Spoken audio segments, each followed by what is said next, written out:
They'll do anything to stop us, especially now. Because when is our opposition? He's been fighting for us for so long. So many schools of thoughts we've been through, yeah, to keep us strong. So tell me, what is it that you're willing to do to make our dreams come true? Yeah, make our dreams come true. Been a long time coming, but now we're here. So won't you stand up and show no fear? For the master, master teacher. Freedom for the master, master teacher. Freedom for the master, master teacher. Freedom for the master, master teacher. 'Cause he's a man of the hour. They kidnapped him for building Tamarae. He put his life on the line for us all. And for the truth, the lies must fade away. Fade away. It's been a long time coming. Yes, let's be strong. For the 7 seals are breaking. It won't be long to make our dreams come true. For a life that's new. Some are called and few are chosen. Said, how about you? For the master, master teacher. Freedom for the master, master teacher. Freedom for the master, master teacher. Freedom for the master, master teacher. Freedom for the master, freedom, master teacher. Freedom for the master, master teacher. Freedom for the master, freedom, master teacher. Freedom for the master, freedom, master teacher. Think not that we are earthborn, we come from earth, we may be, but we are life-born spirit, and without knowing we can never be free. Knowledge of this was lost when we were cast into blindness. The master teacher came and broke the chains of bondage. For the master, master teacher. Freedom for the master, freedom, master teacher. Freedom for the master, freedom, master teacher. Freedom for the master, freedom, master teacher. Freedom for the master, bring it master teacher. Bring it freedom for the master, master teacher. Freedom for the master, bring it master teacher. Bring it freedom for the master, master teacher. Freedom for the master, master teacher. Freedom for the master, master teacher. Freedom for the master, master teacher. Freedom for the master, master teacher. Freedom for the master, master teacher. Freedom for the master, master teacher. Freedom for the master. They did everything in their power to take this land and make sure that what's happening right now does not go on. They tried every trick in the book. They ain't finished. They tried slander, defamation of character. They tried to lock brothers up, harass sisters on the street, stop every car coming down, make sure they did everything they could. And not one person come out and help us. Why? Because they had us marked as a cult. Oh, there's some crazy suicide cult.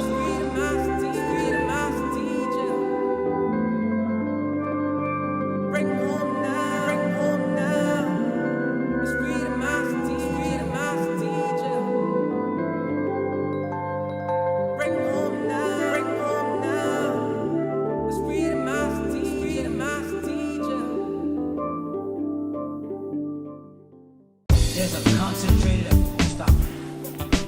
They'll do anything to stop us, especially now. Because when is our opposition? He's been fighting for us for so long. So many schools of thoughts we've been through, yeah, to keep us strong. So tell me, what is it that you're willing to do to make our dreams come true? Yeah, make our dreams come true. Been a long time coming, but now we're here. So won't you stand up and show no fear? For the master, master teacher. Freedom for master. Master teacher, freedom for the master. Master teacher, freedom for the master. Master teacher. Cause he's a man of the hour. They kidnapped him for building Tamare. He put his life on the line for us all. And for the truth the lies must fade away. Fade away. It's been a long time coming. Yes, let's be strong. For the 7 seals are breaking. It won't be long to make our dreams come true. For a life that's new. Some are called and few are chosen. Said, how about you? Master, master teacher, freedom for the master. Master teacher, freedom for the master. Master teacher, freedom for the master. Master teacher, freedom for the master. Freedom, master teacher, freedom for the master. Master teacher, freedom for the master. Freedom, master teacher, freedom for the master. Freedom, master teacher. Think not that we are earthborn, we come from earth, we may be, but we are life-born spirit, and without knowing we can never be free. Knowledge of this was lost when we were cast into blindness. The master teacher came and broke the chains of bondage. Master teacher, freedom for the master. Freedom, master teacher, freedom for the master. Freedom, master teacher, freedom for the master. Freedom, master teacher, freedom for the master. Bring the master teacher, bring the freedom for the master. Master teacher, freedom for the master. Bring the master teacher, bring the freedom for the master. Master teacher, freedom for the master. Master teacher, freedom for the master. Master teacher, freedom for the master. Master teacher, freedom for the master. Master teacher, freedom for the master. Master teacher, freedom for the master. Master teacher, freedom for the master. They did everything in their power to take this land and make sure that what's happening right now does not go on. They tried every trick in the book. They ain't finished.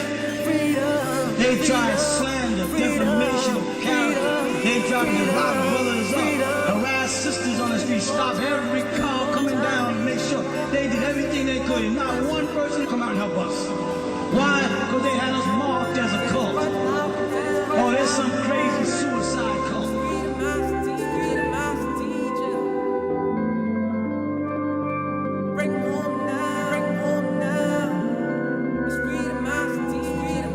You haven't done my phone. Rahubat, Rahubat. How's everyone doing? Another Ask Us Anything on OSM Vision, Our Souls Matter. You know how we like to start with Miss Iris Moss. That's the energy we need. How's everyone doing? Always a pleasure to be in front of you to share the doctrine of Wu-Sabat from the one and only master teacher, Parnabab Yanun, known to many across the world as Dr. Malachi Z.K. York. So yes, it's all about freedom. The theme song is freedom, freedom, freedom. Stay to the end because we're going to give you the link so you can support the freedom. Every single penny that comes from the sale of this track is going to go to the freedom fight. Okay? It's only going to be like perhaps $1 or something, 1.99 or 99 pence. But yes, so we're going to give you the link to that. Just got a question for you. Question already. We have a live question. Go ahead, Zamal. Rahubat Zamal. Rahubat. I've been reading Rantat. Anuki Kawas. Tour. Wawe. I've been reading The Golden Children this week, the Partarak. Tua. Two questions I have. The first is, what happens, the master teacher doesn't really say what happens if a golden child and a fire child come together. Okay. So your question My is... question is, what would happen?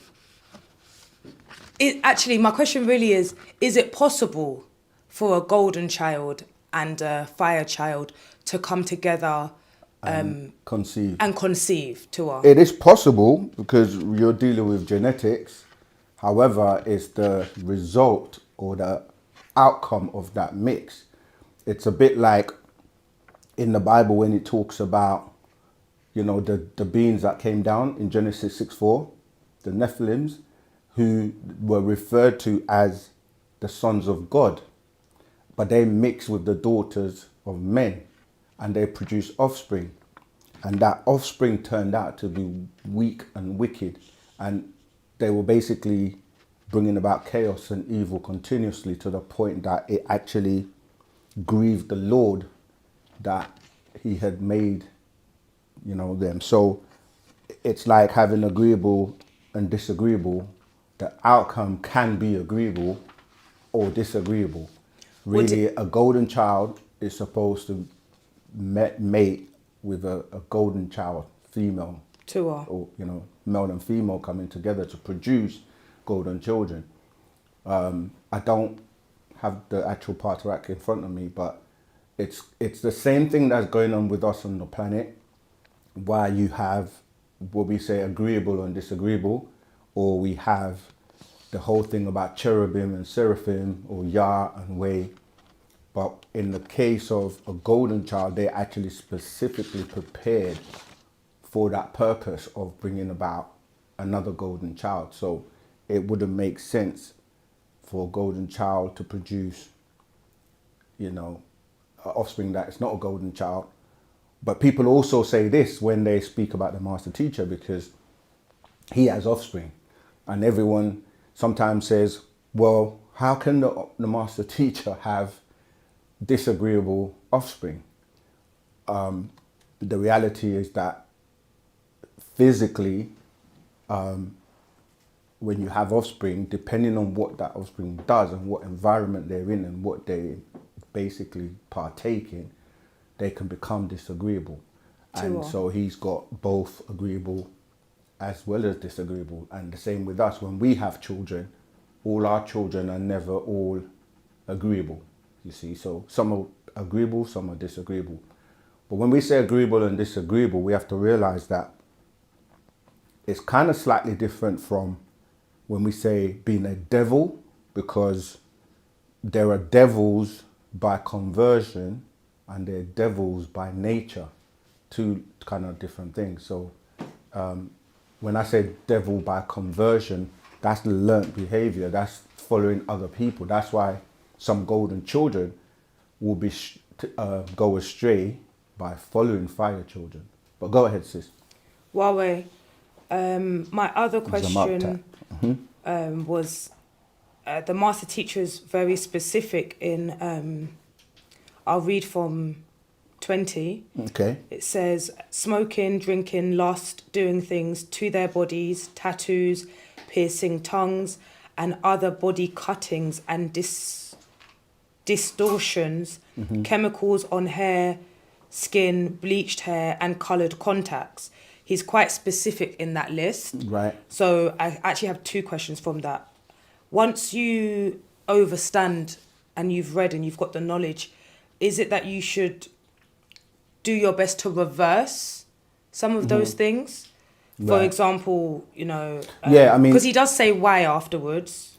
Yeah, I mean, the first thing is that some of those things you just have to stop.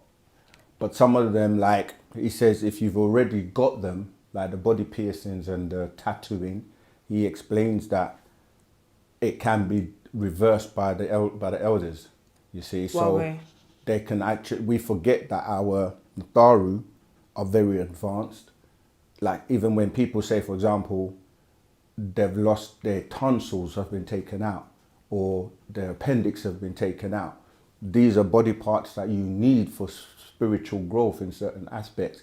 People say, but my tonsils have been taken out, what's going to happen to me? And he says that they can be replaced. Well, yeah, right. so if you are someone who's serious as a golden child, or someone who actually wants to elevate, it's about fixing the things you can fix and doing your best going forward. And so there shouldn't be that thing of regret or the guilt. Some people, they feel like, okay, because I've already messed up, I might as well continue messing up. No, that's not the way, the attitude you should be having. You should be like, you can fix it. You Sure. can fix up. There was a second part? Yeah, is just with how distinctive he is with, for example, piercings, but he doesn't say piercings, he says piercing tongues, and then he says, and other body cuttings. So I've often seen in our, in different parts of Africa, in different parts of African cultures, where Zamo tattoo and Zamalu will have like really big earrings. Yes. And different like piercings, and I've always believed that those piercings were of cultural references. So I just wondered. Yes, I mean, remember that he's been sent to the West. Yeah, he's sent to the whole world, but he's actually here to find those lost children. However, there are many tribes in Africa that, although people will look at them and say, oh, that's the cultural aspects of that tribe, what people don't realize or don't look into is that tribe may have been infected or influenced by disagreeable beings that have come to the planet.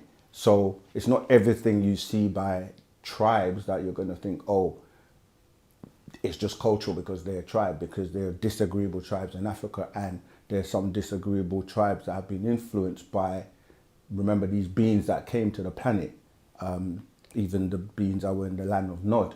And you have like religion by way of these same beings or these deities that have come to Africa and influenced it. So, for example, people will look at, let's say, the Yoruba culture and say they do a lot of things, and not trying to like get on anyone's, put them down or anything, but there are some of the tribal markings and certain things, like it's mutilation, and even like what we call SGM, which is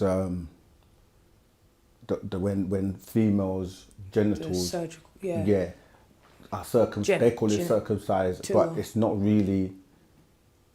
It basically creates harm because that's coming from males trying to control females and subdue them, to the point where a lot of females are very frustrated sexually. And even with the males that are circumcised, that was because of the food for the God doctrine, where, these Adamites and the Anakites wanted more offspring and children to be produced so that they can basically be food. Wow. You see, so we have to look at the tribe, look at what it does, look at the origins of what, where that comes from.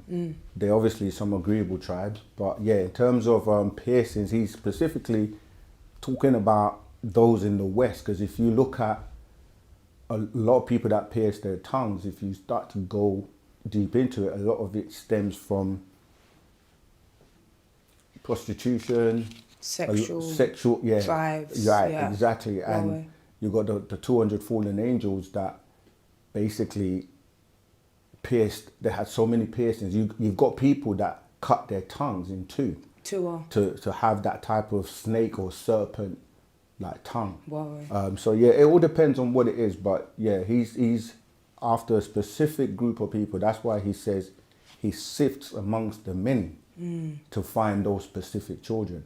And in the golden children part of that, he says they're not just Nagaru, they're children all over the world. And just because the Nagaru couple has one golden child doesn't mean that all their children are. Will be, yeah. And if you are, don't claim it, don't force it, don't try and, just if you are, you are. But even then, if you are, you still need to be touched by the master teacher. Well, because he needs to activate you in certain ways. And some people trip. They just think, I am a golden child. They let their ego take over. But there's a specific period when these children were born, you know, from 1973 to the year 2003. So if you don't fall within that, you know, time frame, then unfortunately you can't claim it.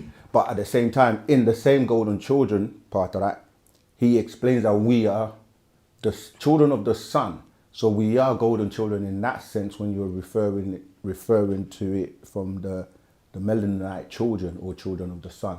Well, But there are specific golden children that are born within that period. Tua? Tua. Tawata. Sama. Antak tafir afu zamata. Wadu. Wadu. Okay, Sakhet Ra. Tawat for your donation. As usual, you're always supporting us. And I want to just take the time out before we get into the questions to big up and thank everyone who has been supporting OSM Vision from the beginning. Anyone who's working on behalf of the Master Teacher. See, all the Master Teacher asks of us is love and unity. So as long as you're pushing Wu-Sabat, you're sharing the doctrine, letting his words be known, you're applying what he's teaching to the best of your ability. So everyone all the brothers and sisters that teach classes, the brothers and sisters that are teaching the language in the various Telegram groups, the team that works with us to push out the content, the office, the administration.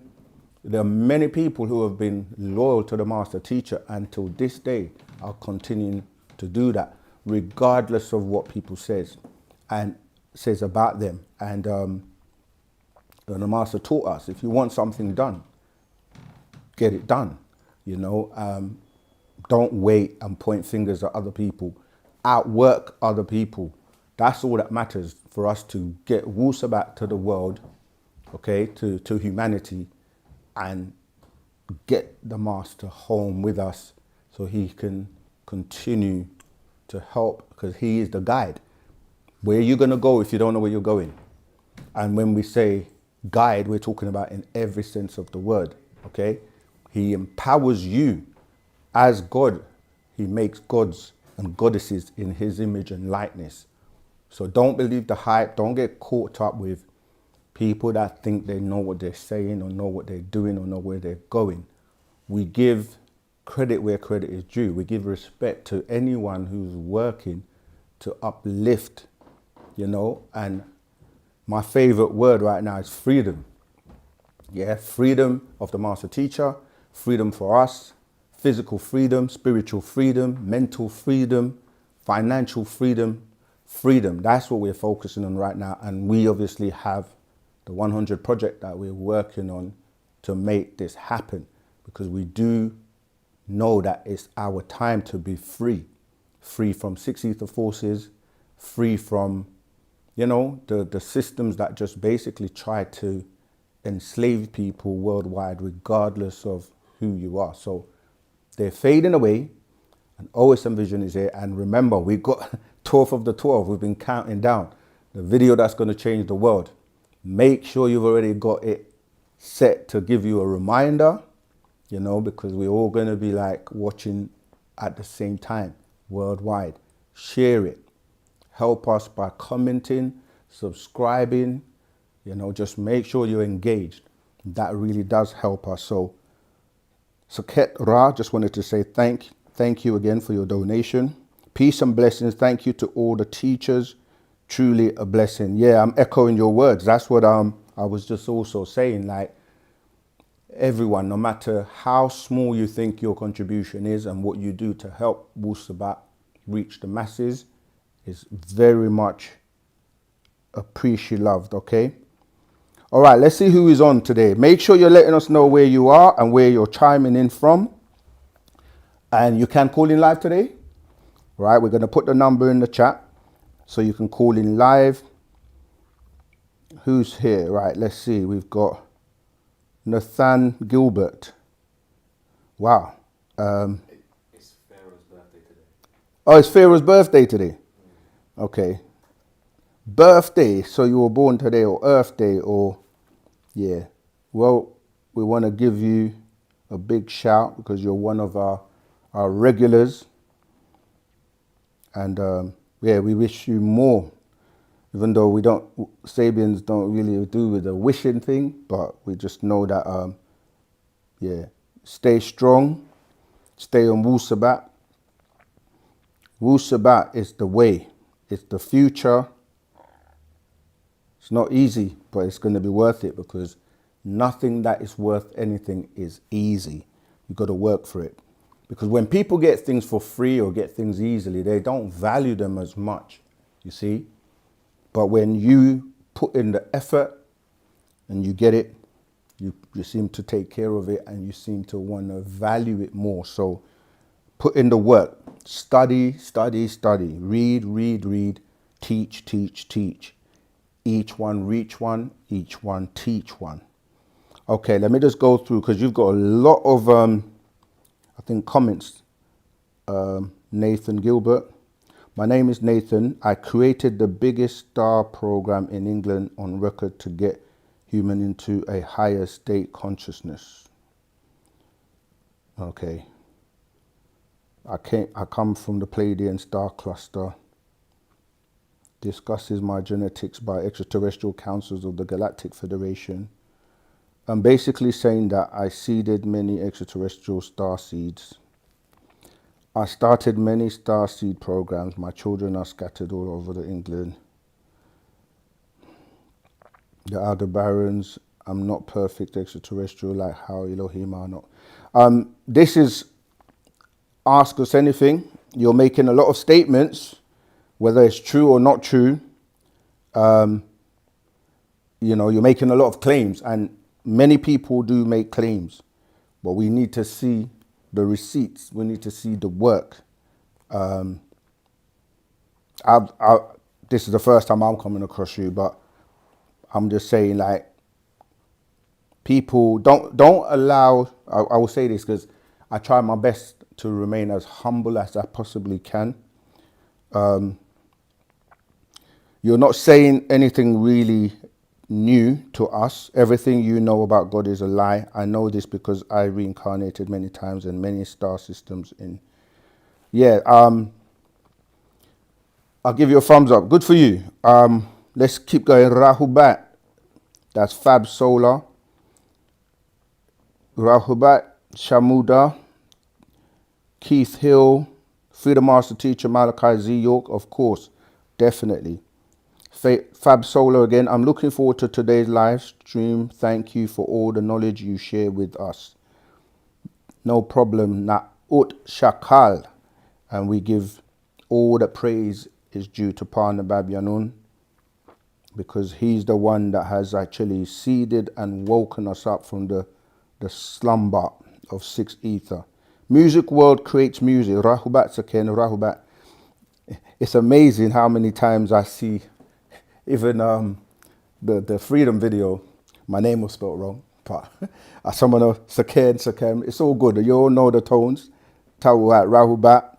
Glad to have you on board. Last storyteller, Horus Ra. Rahubat, Moisa, OSM Vision is the best place to be for true knowledge, Wu-Sabat, now and forever. You're 1000% correct. And, you know, with your help, with you sharing, and we keep saying this, there's no one like him on the planet. We do give reverence and give thanks to those who have helped, have paved the way in some way. But really, we're the last or the finishing line right now. And this is what humanity has been waiting for. Truth is truth, as he likes to say. And so, you know, we just deal with sharing knowledge. You're always going to get people that agree, people that disagree. That's just by nature. But it doesn't matter, because truth is truth. Truth has no association with anybody else but itself. Nobody has a monopoly on the truth. The truth is the truth, regardless of who or where it comes from. Shout out to Duswa doing his thing on his channel. and many other brothers that are also spreading Wu-Sabat. That's all the Master wants us to do. We're not here to debate, argue, fight amongst each other and try and prove who knows more than who.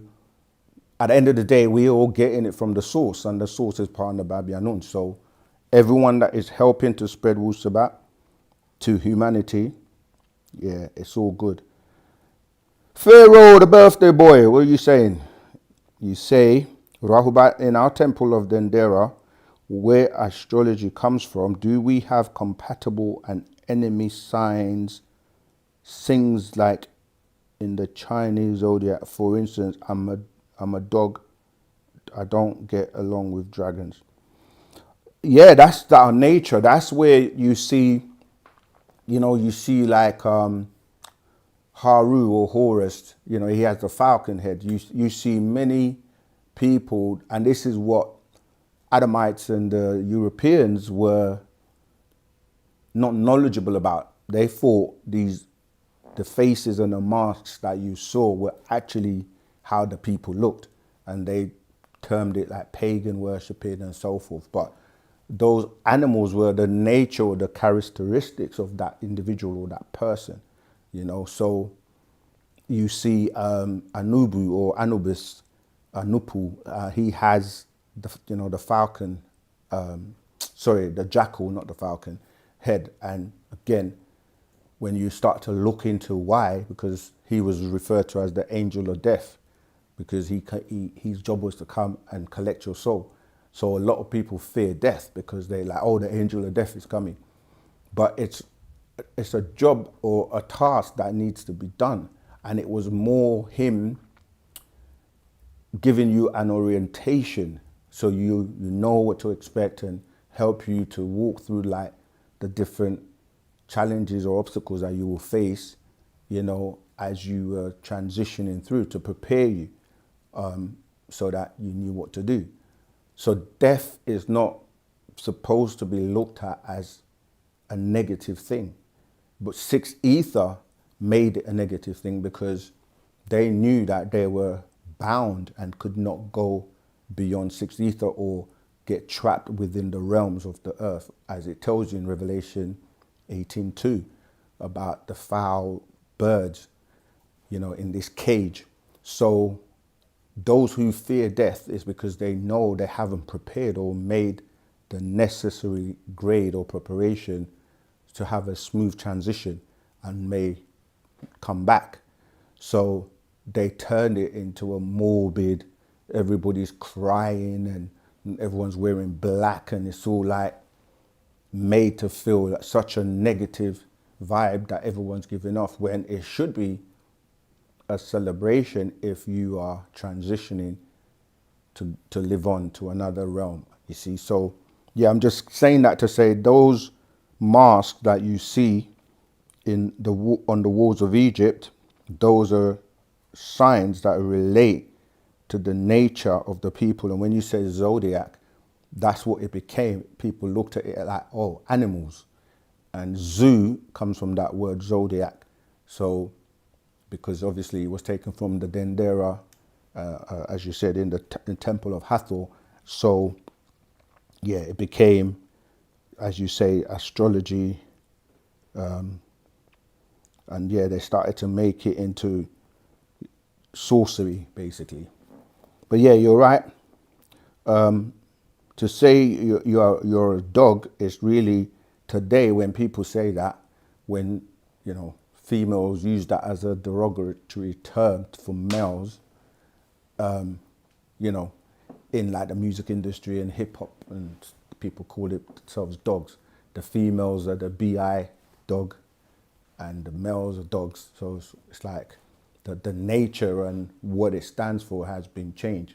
Whereas the jackal, the dog, because that's the origins of the dog, is about they're able to see spirits, be able to protect those beings that were passing from disagreeable beings that were waiting to steal that soul or to, still live in the physical body. So they were protectors and they were able to guard that body whilst the rituals of crossing over were performed.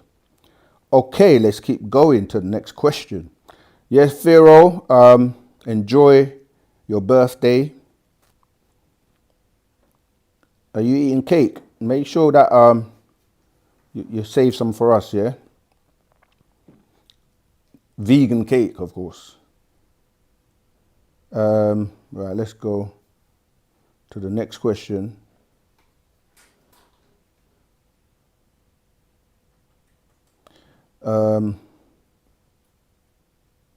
Okay, next question is from,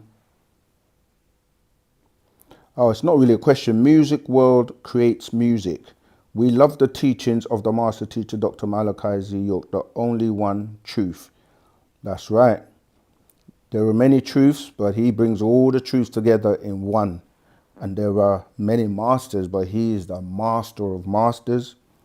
And we don't just say that lightly. Obviously, we have absolute ashuk for Partner Babyanun, Dr. Malachi Z. York. No one has worked as relentless as he has, putting out so much information and, knowledge.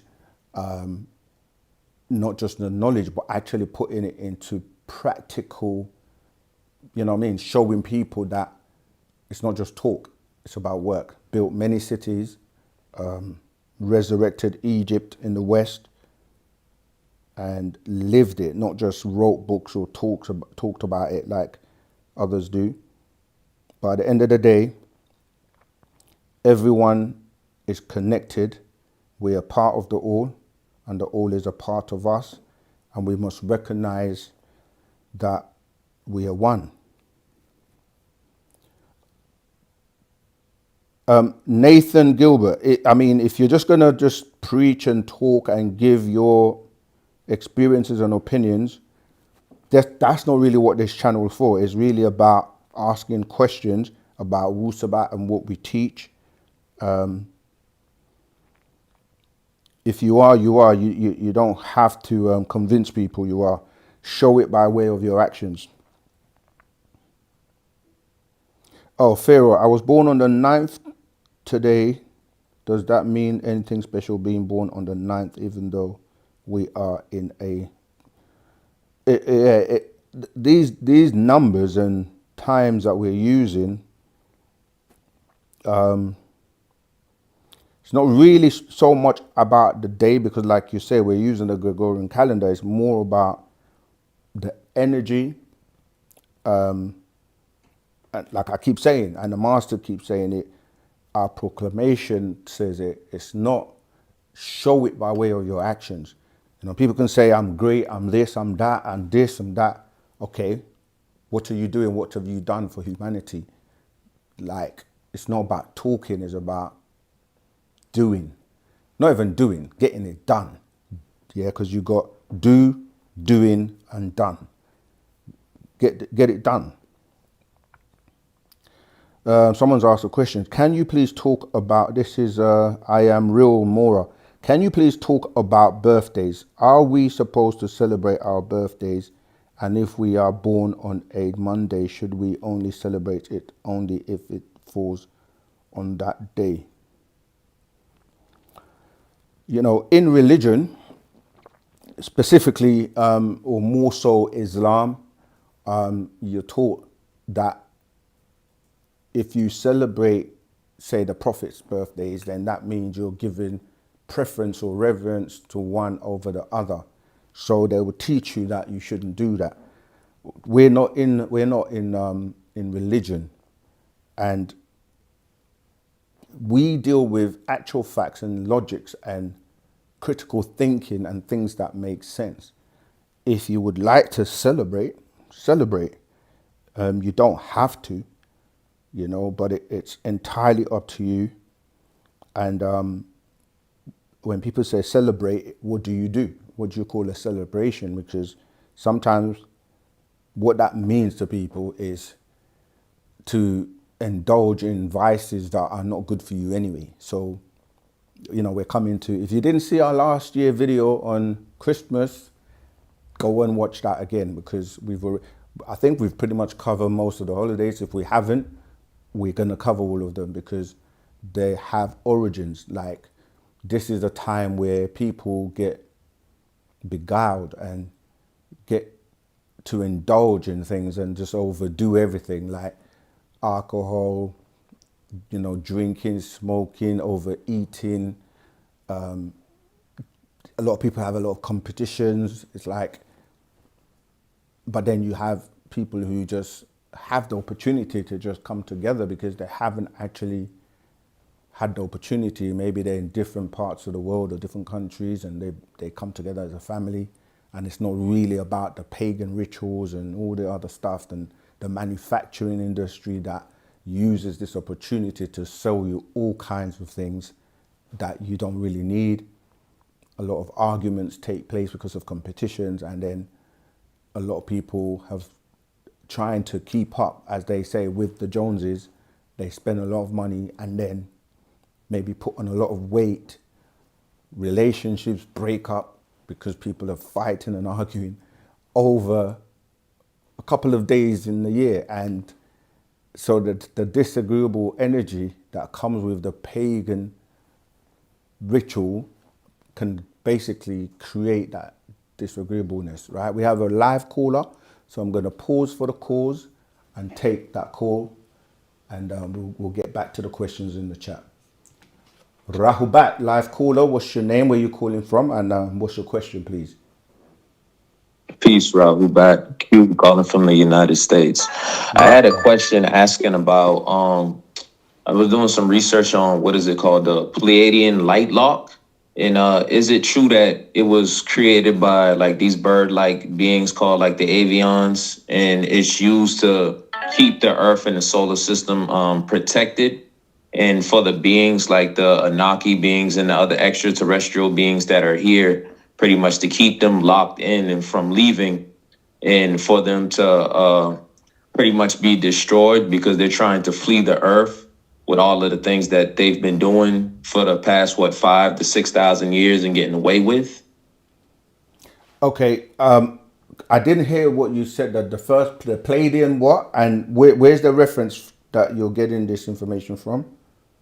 I said, like the Pleiadian light lock, created by the avian, like bird-like beings. Yeah, but I'm saying, where are you getting that information from? Because that's not from the master teacher. What you was about to say? I'm saying that doesn't ring a bell coming from the master teacher. I got the information from a guy named Young Elder. He said he's a student of the master teacher also, and he talks about a lot of those things. Right, yeah, that makes sense, because the Young Elder is the person you need to ask about the information that he's pulling out.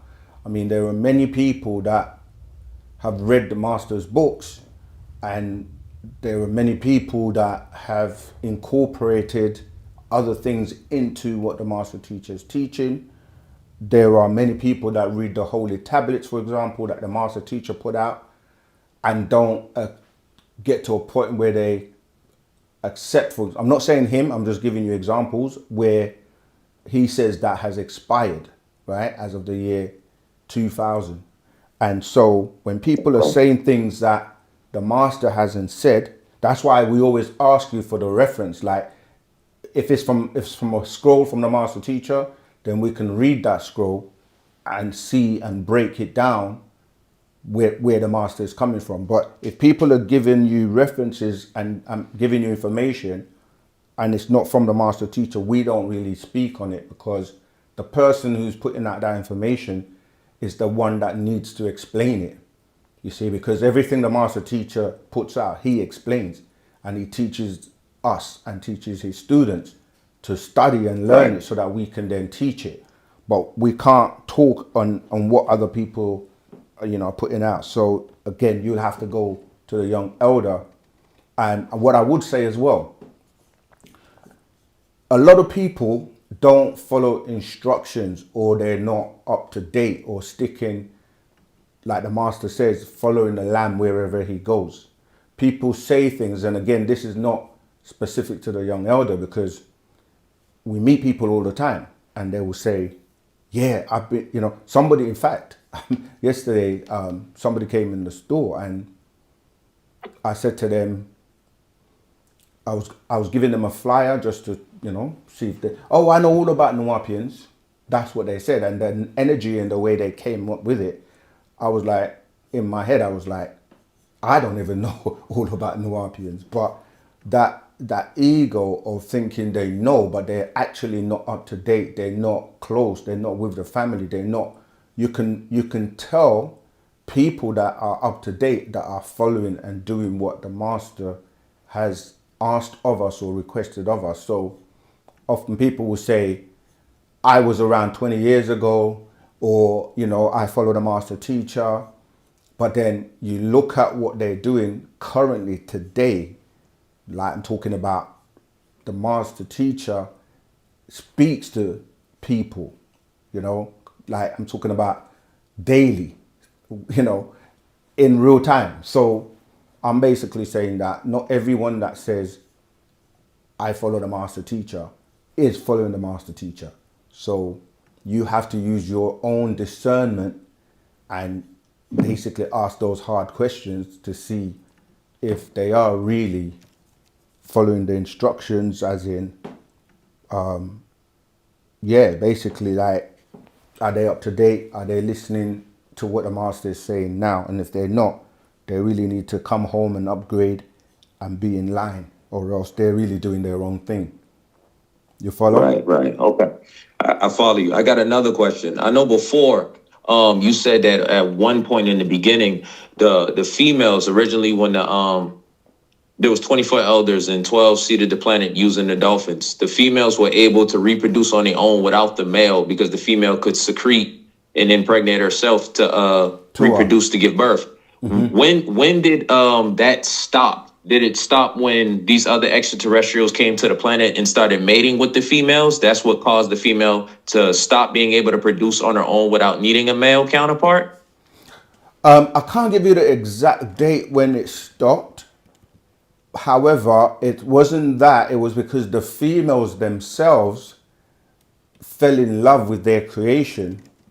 And because the male was an X chromosome that was maimed, it means that the male started to develop other aspects. So in the testosterone, basically, and they became more physically stronger than the female. And the male started to do things for the female, and the female kind of really just slowly but gave in her divinity to the male, because she started to rely on the male. And so slowly, like, she started to go into a state of amnesia. And even today, like when males and females get together, and society in general has suppressed the woman and put men in front of everything. So, if you look in the last 6,000 years, by way of the Adamites, because their deities told them that they will have dominion over the planet for the 6,000 years. So they basically made it into a male dominant world where you have the female suppressed. So you have like male in religion, you had all like the the bishops, the pastors, the imams, the presidents. They take the female out of everything. Like, they got the Father, the Son, and the Holy Ghost. Exactly. And then they took the woman out and replaced her with the Holy Ghost instead of leaving the mother in. Right. And even like what we were talking about before, they started to make the female feel inferior to the point where she forgot who she was. And so basically the male we have a patriarch world, and now she's remembering. So yeah, it was mainly because she herself forgot. It's like, even with us, we fell into a state of amnesia when the spell of Leviathan or 6 ether forces were like dominant. So 9 ether forces have been there all along, but have you heard of the saying where if you take an eagle and you raise it with chickens, it'll think it's the chicken. It will think it's a chicken. And this is what we've done, where even though we were 9 ether throughout the 6 ether, because people always ask, if we're so powerful as 9 ether beings, how could 6 ether overthrow us?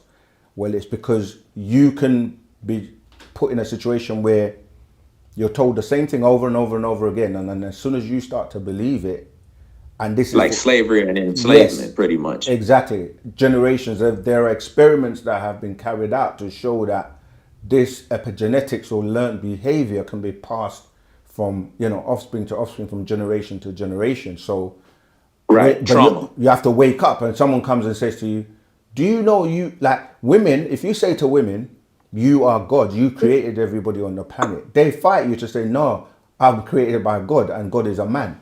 So. Right. But a lot of females are starting to wake up now because they're being empowered to remember who they are. And we also, and a lot of men, because they've been given this ego of being supreme and the woman's got to be, beneath them. Some male find it very hard, even when you say like, you come from a woman. A woman is actually more intelligent. A woman has more genetic material than you. Her matrix is actually complete. But a man's ego will not allow him to be like, to think that way. Not to say that the woman is going to be doing to you what the men have done to them, but it's just the recognition to be able to go, you know what, that's true. But now how do I work together? But then you also have the females who have been taught of given the wrong outlook in life, where they think that means I don't need a man. You hear this on social media, and it's like Right. That's the agenda that they're pushing Exactly. amongst the black community to shorten our numbers and stuff like that. absolutely, yeah. And it's like you say that, but then everything you do is really to attract a female, a male, to do what you're really here to do, which is procreate. And even that statement is going to get, some females are going to go, no, I'm not just here to do that. No, we're not saying that's the only thing you're here to do. But without procreation, how There is do no we more carry on? of us. Exactly. Yeah. So Right. go on. I So think you had another final question. thing on that question that you asked that we're building right now. So you said originally the woman was able to secrete and produce on her own, and then when she was able to give birth to a male, and over time she fell in love with the male or whatever, because it was like Yeah. the opposite being of her and the masculine energy. So a question with that. Back then, when she was able to produce on her own, could she choose whether she was giving birth to a male or a female, or it was like random? No, she was able to choose, but not like in the sense of I choose. It's more of what you do during the time when you're pregnant, because Okay. the energy. This is why when a woman's pregnant, you have to be very careful with what types of stresses you put on her, because those stresses can manifest genetically, you see, and that's why even though mentally you can will that, but you also have to have the right environment and be treated in a certain way, because you agitate those genes that are formulating. This is why today with genetic engineering, they're able to, pretty much manufacture which genes are used to produce a particular result. You follow? Yeah, that's powerful, because when you said that when she gave birth to the male back then, she pretty much fell in love with what she gave birth to, and then she saw that, like how you said, they were stronger, so she didn't have to play that protection or that guardian role. If she could Absolutely. produce the opposite of her that could protect for her, she could fall back and be in her feminine energy, while he operates in his masculine energy. Absolutely. And then that brings balance. But what's happened today is because of the androgynous beings, right, from Andromeda, they are pushing this what do you call it? Basically, they're pushing gender. They're pushing, the whole like LGBT community. The males are becoming feminized and females are becoming masculine, and the diet and the society and everything goes along with it. The process we're talking about, parthenogenesis, or when you're dealing with the urethral gland and you're dealing with, it's like when you look at how life began, you have single cells that split and then create other cells. So you can see how life can multiply. But it's a sexual reproduction for those who want to do some research. And the baffling gland, okay, these are all the things you would need to search if you want to go into Google or and we have books. We have a scroll called Who is God, Male or Female, an actual fact. And we also have the Gospel of Yanun on the Sacred Feminine, which goes, the Lotus of Life, which goes into more detail. And this whole thing is nothing like scientifically has been proven, even though people will try to dismiss it. There's a female that's in the scrolls I've mentioned who gave birth to children by herself.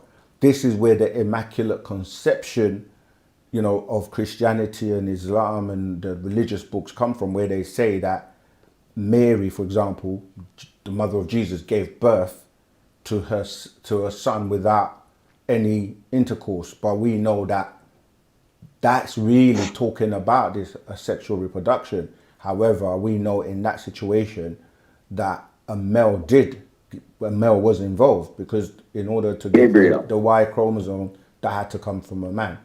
But they've basically taken that process of being able to reproduce by yourself as a female, and the clitoris is, this is all biology, right? The clitoris is a tiny penis, because when a male and female are born, if you look at around the 6 weeks of the fetus, you see that it's neutral gender until either the penis grows outwards and becomes, or shall I say that what we refer in the female as the clitoris grows outwards and become elongated and becomes a male phallus, or it retracts and goes in, and then the orifice of the vagina, then the penis goes backwards or retracts and becomes what you're calling the clitoris, and that can still secrete fluids to impregnate herself. I know for people who hear it for the first time, they're like, what are you talking about? But just do some research. Like everything else we teach, we say, don't believe us, as the master taught us. Don't believe us, check it out. So right. Yeah, you're right, definitely. And the balance of male and female, but today it's getting mixed up to the point where, like I said, men are being taught to be women, and there's another level to that, which is dealing with not the physical organs and the physical attributes, but also dealing with the spiritual side, where you can is that what you're talking about, the portal, whereas we talked about Akhenaten before, where they had masculine yes, and feminine, exactly. And those are like the portals? Yes, and you have you can have a male spirit in a female body, or a female spirit in a female physical body, if I've said that the right way. Basically, vice versa. So this is why people can be physically a male, but they have a female spirit inside, and they feel like a woman on the inside, and vice versa, where you have a man that will feel like a woman on the inside. So what they try to do, because these sciences have not been broken down or explained properly, because when you're dealing with the Adamites, they used to dismiss anything that is dealing with spirituality or anything dealing with the metaphysical world. They will more just focus on the physical, and so they didn't really break this down. But the master teacher partner Babyanun has broken this down. So then people try to match their physical appearance to what they're feeling on the inside, and trying to change their sexual organs and so forth to match and try to become a woman when you're dealing with gender. And then you have those who can have both organs, the hermaphrodites and the hermaphrodites, you see. So there's a lot to be broke. And like you mentioned, Uncle Nathan, that's what was going on. He had a double resonance of having, a physical male body, but also having the spirit of a female, and you started to see that manifesting in his being, where his hips, you know, he had hips, he had mammary glands, and you know, he had the shape of a woman, but when you look at him, you know, he was actually a man. Okay. Final question. This is definitely going to be What the was it? final question because there are other Yeah, people yeah, trying yeah. to get on. All right, go Definitely, ahead. definitely. What was it? Yeah. So, final question I was gonna ask the Dogon tribe, and I think that's either Mali. is it West Africa or East Africa? Yeah, in Mali, yeah, the Dogon tribe. Yeah, Mali. Okay. Yeah. So the Dogon tribe, did the Nomo, the reptilian beings that claim they know the most, did they pretty much give the Dogon tribe information that they wasn't supposed to have, as like advancing them and telling them information that they wasn't supposed to receive? It's not that they weren't supposed to have it. They shared it and taught them because they came from them. Because when we say Nomo was the first to arrive, and the Nomos is the plural where you have both. But it's like all life forms on the planet originated or came by way of the waters. So again, the master teacher explains that extensively in the holy tablets. But it's like they just shared and taught them where they came from, how they got here, and just the same thing happened with us in ancient Egypt. You know, our ancestors, they taught us too, but it's just that over time, over generations, things had to be kept sacred or became secrets and only secreted to those who could keep those secrets, because a lot of the times when you had foreigners, they would come and steal or try to basically get your information to use it for their own advantage. So it's not that they weren't supposed to know. It's just like us. We had information that was taught to us and passed down, and we protected that information. But people came into ancient Egypt to learn, but they were only given certain aspects of it, because in order for you to be given those secrets, which are very, very powerful, you have to be able to use these secrets responsibly, because it's like you can't give a child a loaded gun because they don't really know the damage that that gun can actually do. So, you know, the Europeans came and they were taught and given, you know, information to help civilize them, and other people, or everybody went to Egypt. This is why when you read the Bible and the religious books, they all have to go to Egypt, because Egypt was the cradle or the source that civilized the entire world. But when we say Egypt, we have to go pre-dynastic Egypt. We have to go back to those original beings that evolved and came from the waters by way of that, like you mentioned earlier on, the seeding of the dolphins from, you know, our ancestors from Risk and from Orion and Sirius. And these beings had information to build the pyramids, and things weren't just done for the sake of it. There were reasons for them. So that information was kept sacred until we awoke to the point where now we're able to be given this information. And even then, you receive it by way of your, you know, how you demonstrate the little that you know and what you've been given. What are you going to do with it? Because with great power comes great responsibility, you see. So the master teacher is here to find those people that want to become supreme beings and teach them, and then give that information. And that's what our job is, to reach and find those beings. And yeah, so sacred information, the word secret, when you hear the word secret, as in SERET, so yeah, SECRET, and then you hear the word secrete, it's the same word, but it's the pronunciation changes it, because you're secreting meaning you're giving it slowly in a particular way.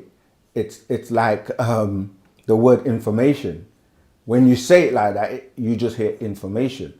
But if I go in formation, It's different tones. So it being in formation, being in a particular order.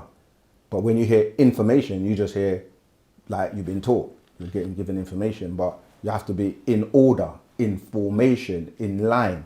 These are not coincidences, you know. You have to basically make the grade. You have to be a chosen one. That's why it says many are called, few are chosen.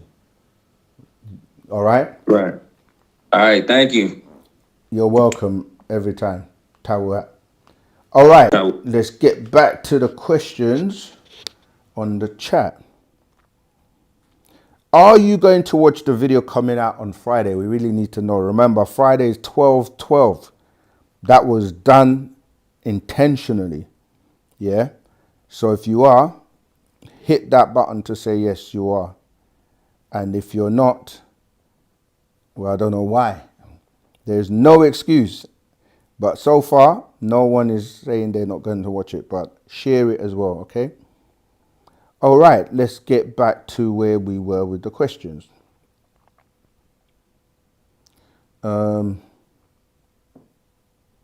Ricardo Rahubat, all the way from Australia. We got to link up. It's been a while. Rahubat Zamal. Okay, Sky Eagle Media Rahubat. Bruska Noise Rahubat Sakin. What is the difference between an abode and a plane of existence? Tawat. Okay, great question. The difference is really, you hear me speak a lot about density. It's like, let me think of a great example. Yeah, it's like intergalactic. Let's say, like, if I say intergalactic, what I'm saying is you've got different galaxies and you can travel to these different galaxies, right? But the mode of transportation, like, you can get in a craft and travel to these different galaxies. Okay, let me make it even simpler. Like, let's say in a house, you have many rooms and you can go through doors to get from one room to the other room, right? But you could, if you had the ability to go into a different dimension, so you can walk through the wall or like go through the wall, because you're able to break down or transform yourself to the vibration or the frequencies or the density of the material that the wall is made of. Okay, so what I'm saying is that you could travel, say, from here to another galaxy as energy, right? As in you can transform yourself or turn yourself inside out, leaving the physical you in the material vibration, but taking your essence, let's say, as we use the word light or energy. Yeah, because the reason I'm using light is because light has a speed, and people say that, you know, the fastest way to travel is at the speed of light. So you don't need to get into a physical craft to travel those long distances from one galaxy to another galaxy. But you could also get into a craft physically, but you have, your being will have to be prepared to withhold traveling at that speed, right? This is what, when you start to break, we call it G-force. The force can be so fast that it can rip you apart, because you're held together by your different atoms, held together by the different energies that are composed within the atoms based on the nutational rate. So going back to your question, in religion, for example, they make it easy. Even in general English, we say solid, liquid, and gas to make it simple for people to comprehend. right? So we would say ice is the solid, or the density of ice is more of a low vibration than the liquid. When you then heat up the ice, which then melts and becomes liquid, but the liquid itself is now in another form or density that can also then be transformed by applying heat to the water to produce what we would call vapor, yeah, or steam, which will then eventually dissipate into what you may consider nothingness. But it's not, it's still there. Like right now we're breathing oxygen, but you don't generally see the oxygen because we just look at it as air, but it's there. But there are different states of air, and as you go, in terms of the vibration, go faster or higher, you start to get to ether. And even with ether, there's different subtleties or vibrations or levels. So in Islam, the simple way that we were taught that was the physical realm was known as what? Nasut, the realm of human beings. Then you had, so that would be the ice. Then you had the next level, which would be the realm of angels, which was referred to as Malakut. Then you had the realm that we would call air or steam or ether, we would say Lahut, okay?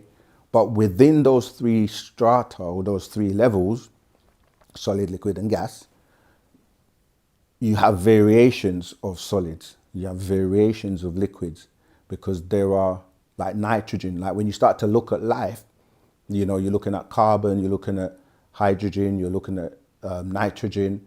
These are what we call noble gases, but they're still there. They're just at subtle vibrations or frequencies, yeah? So when you're asking the abode, so the abode of humans, we would say the physical realm or the material world. And the plane will be which plane within that realm. So let's make it simple. So we said the realm is, as I said before, the material realm.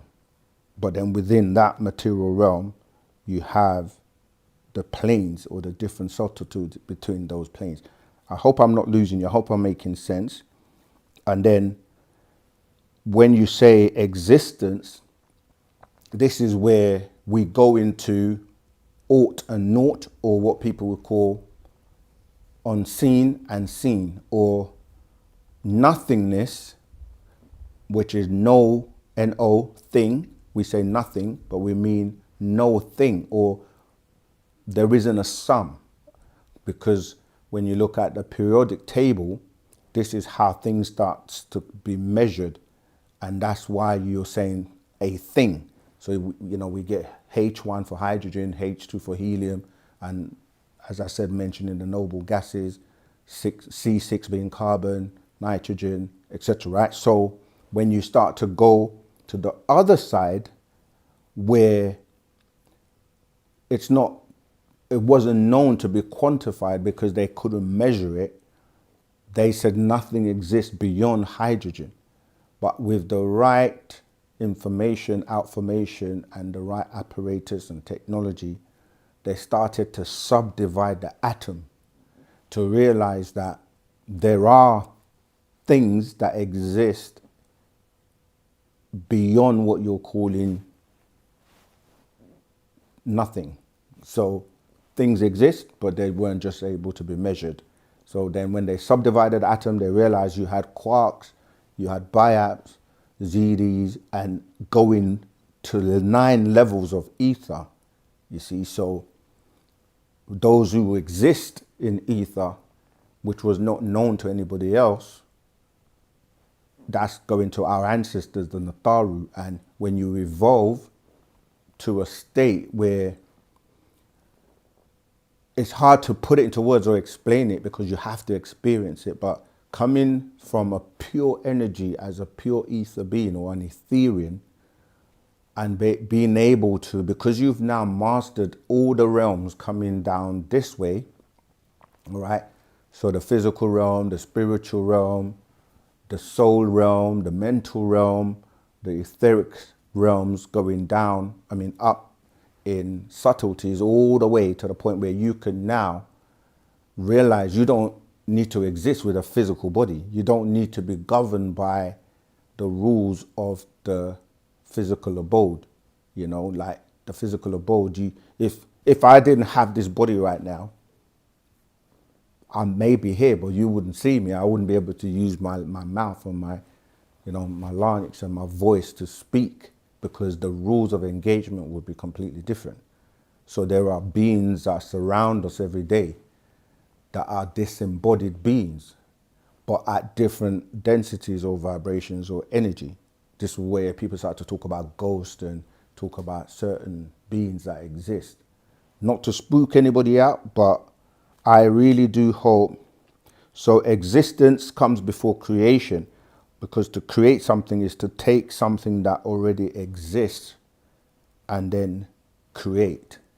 And that's where religion starts off with creation, because they say in the beginning, God created.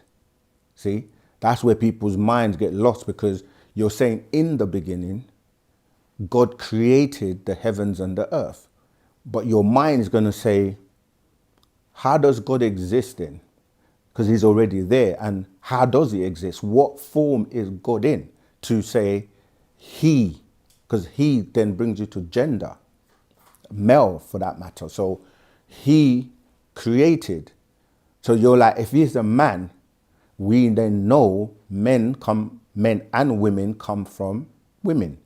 So your mind's going to say, if he's a he, who created him? Because that would be the beginning, because whoever created him. And when you start to question people in religion about gender, like why are you referring to him as a him or a he? If anything, if you say he, she, or some other gender other than he, they don't want to, their mind doesn't, but Wu-Sabat, their mind doesn't let them process that. But in Wu-Sabat, the ability for you to reason is what you need, so that you can be like, something is missing. You see, so for God to create is to take that which already existed and make things and grow things. That's what people are calling creation. But Parnabab Yanun, being an Etherian being himself, as a 720-degree being, that's mastering the 360, which represents completeness of the physical world, and 360 degrees of what you would call the unseen or the etheric world put together, is able to teach you anything you'd like to know about the physical world and anything you'd like to know about the worlds that exist beyond the physical world. I know I went long, but I hope that really helps you. That's a great question, Brusca Noise. Okay, Pharaoh says, Tabu Tap Moisar for the shout out. Most definitely. Pharaoh. Nebu Meska. Marches, if you really think about it, because I know you made a statement that Nuwapians and Sabians should do a big march for the master teacher. Man, if you look at the marches, going back down to so-called civil rights marches with Martin Luther King and all of that, where has marches ever got anybody? I mean, it's great for awareness to bring the plight. And we've done several of those already. We did marches in Washington. We need absolutely everyone to utilize their social media, their platforms, speak out, share the videos on OSM Vision, share the videos that you see and anything to do with Parnabab Yanun, the master teacher. Awareness, clear his name of these false allegations, stand up and be counted. There's no point just talking. You have to do something, because that's what nature is about. You have to mobilize. You can't just read all these books, have all this knowledge in your head and just keep it to yourself. It's literally like, it should motivate you to go and share it. Even if it's one person you share it to, that's one person you reach and one person you teach. All right. So yeah, marches are great, but we just need to come together in love and unity and spread the word. All right. Okay, we've got Rahubat Zamal, okay, Athir Antak. So that's from Quadro, Rahubat. Virgin Islands 7326. Rahubat Moisar, much ashok and peace and unity. Free Dr. Malachi Z.K. York, watching from Florida. Tour, absolutely. All right, Monterey Coquetso. Is it true that some of the fruits we eat were modified to grow that way from their trees, for example? But absolutely, it's true.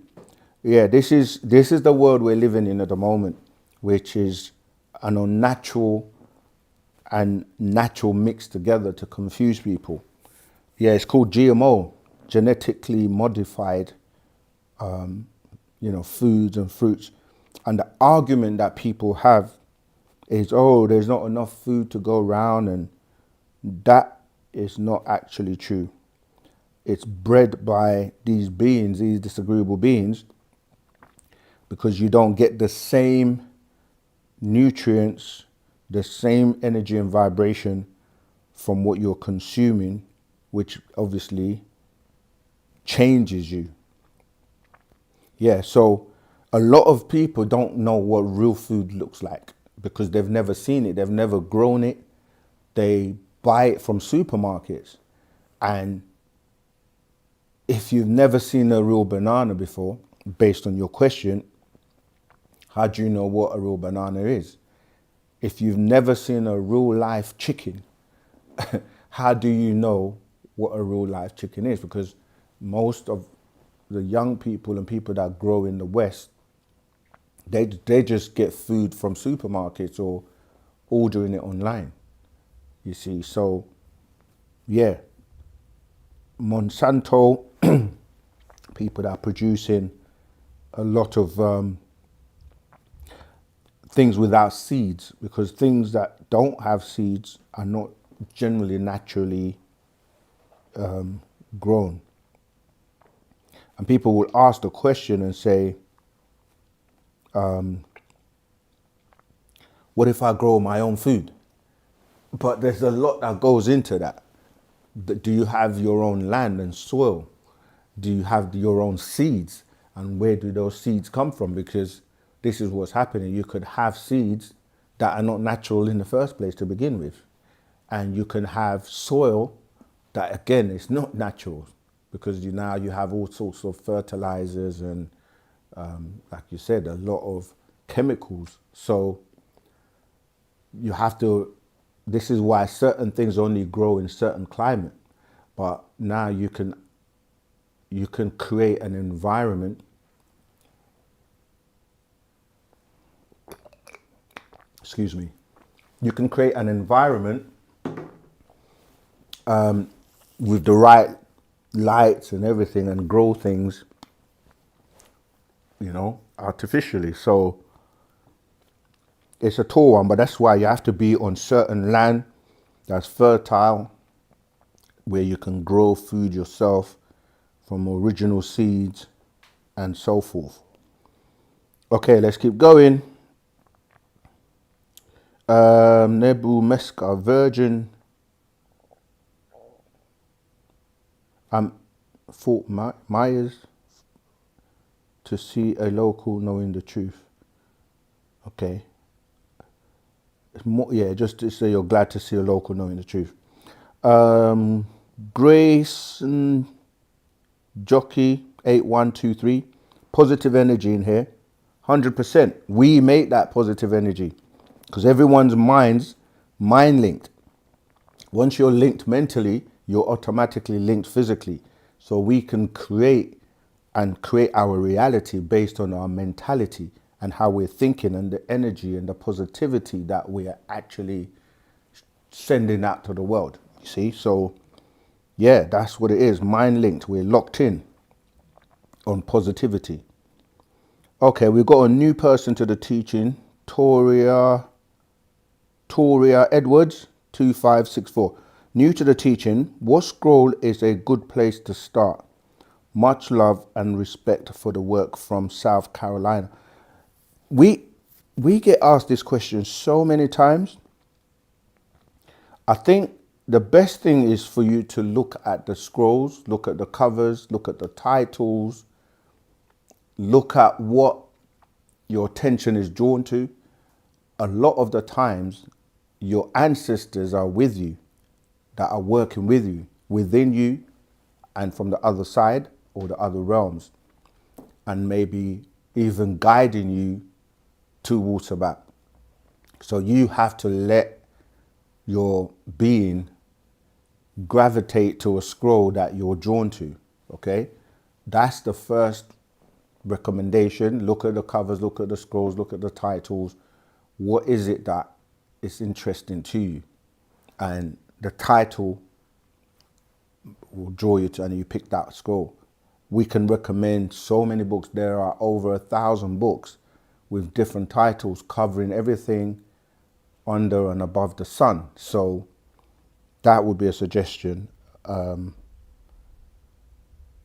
we do have scrolls that we know, like, for example, we've put a scroll together based on that exact question, known as Fast Track Your Spiritual and Conscious Journey, because people kept asking us that question. And in the book, we recommend many books, but we walk you through and put all the pieces together in a, like I was saying before, giving you an orientation into who Partner Babyanun is, the master teacher, the journey, the scrolls, and then it helps you to decide and move forward. We recommend the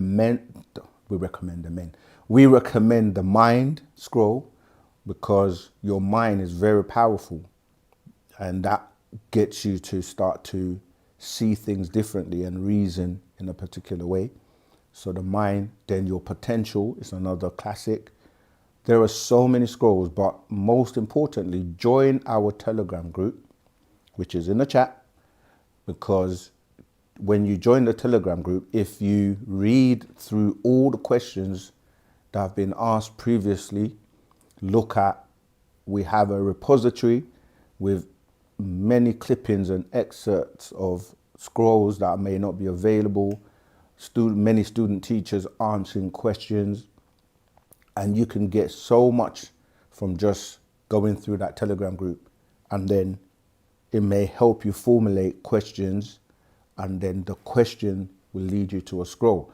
So, for example, someone might say, who is God? That's a question.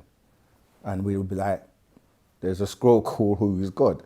Somebody else might be like, oh, is it true that women were before men? We're like, yeah. There's a scroll called Who is God, male or female? You can ask any question that is interesting to you, and that would be where you start, because like the movie The Matrix says what? It is the question that drives you, because the question leads you to finding the answer.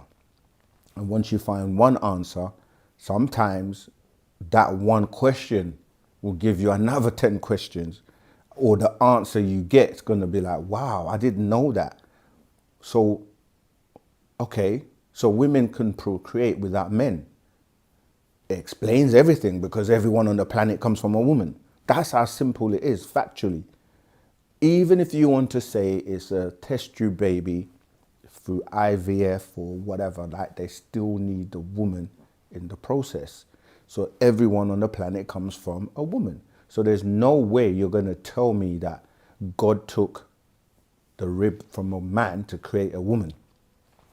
Scientifically, historically, whatever way you look at it, everyone comes from a woman. So now you find that out, you're going to be like, okay, so what is that? Is this known scientifically?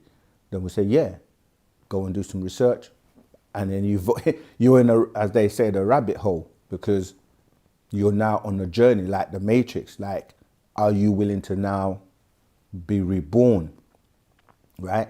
Are you willing to basically strip off all the lies, all the things you thought you knew, and be like a sponge, willing to be able to start again like a child and soak up the truth and the knowledge.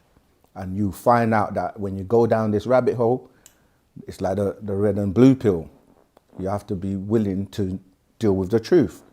Regardless of how bitter it may be, truth is truth. So that's what it is. Ask questions. What questions do you have? The questions will lead you to the scrolls, and the master teacher is like an open tap of outformation to information that never literally stops, because even the Bible and the Quran and religious books tell you, seek knowledge from cradle to grave. So we never stop learning. People make excuses and say, oh, I'm too old. No, you're not. Your mind is not too old.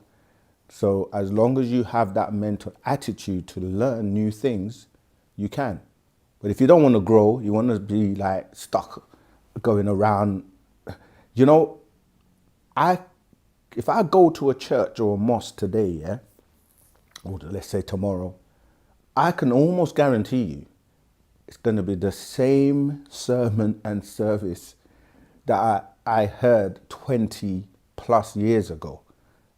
They don't move, they don't change, they don't evolve. And anything that doesn't change is dead. Because when you're alive, you change. That's what growth is. You're constantly growing and changing. But if you're not growing mentally, you're just stuck on doing the same things over and over and over again. And you know it doesn't make sense, but you do it anyway because of peer pressure, because of family pressure, or because other people are doing it. Then you're not giving yourself the opportunity to grow and learn. So it's entirely up to you. But if you choose to stay that way, that's fine. That's also your choice.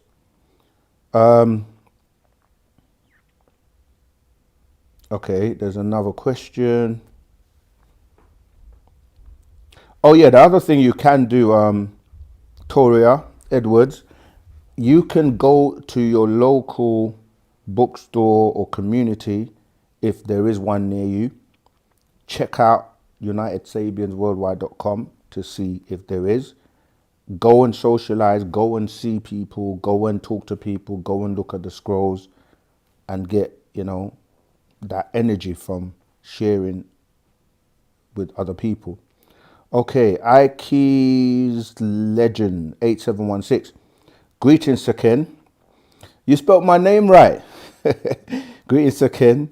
I'm a long-time supporter tuning in from the USA. I've so much and so little from you. I've so much in so little from you and OSM. Thank you. No, thank me, but thank the master teacher, because I always say this, in honoring your parents, your life will be longer, you see. So we always have to say, and this is where we go wrong a lot of the times, we don't like to give respect where respect is due and honor those that came before us and those that are teaching us. And the master is still here, so as much as I appreciate love your kind words, I have to tell you that if it was not for the master teacher, none of us would be here. And it's all coming from him, with my own flavor, of course, because we know, as the master says, and even Jesus said, as they say in the Bible, the works that I do, you will be able to do what? Greater.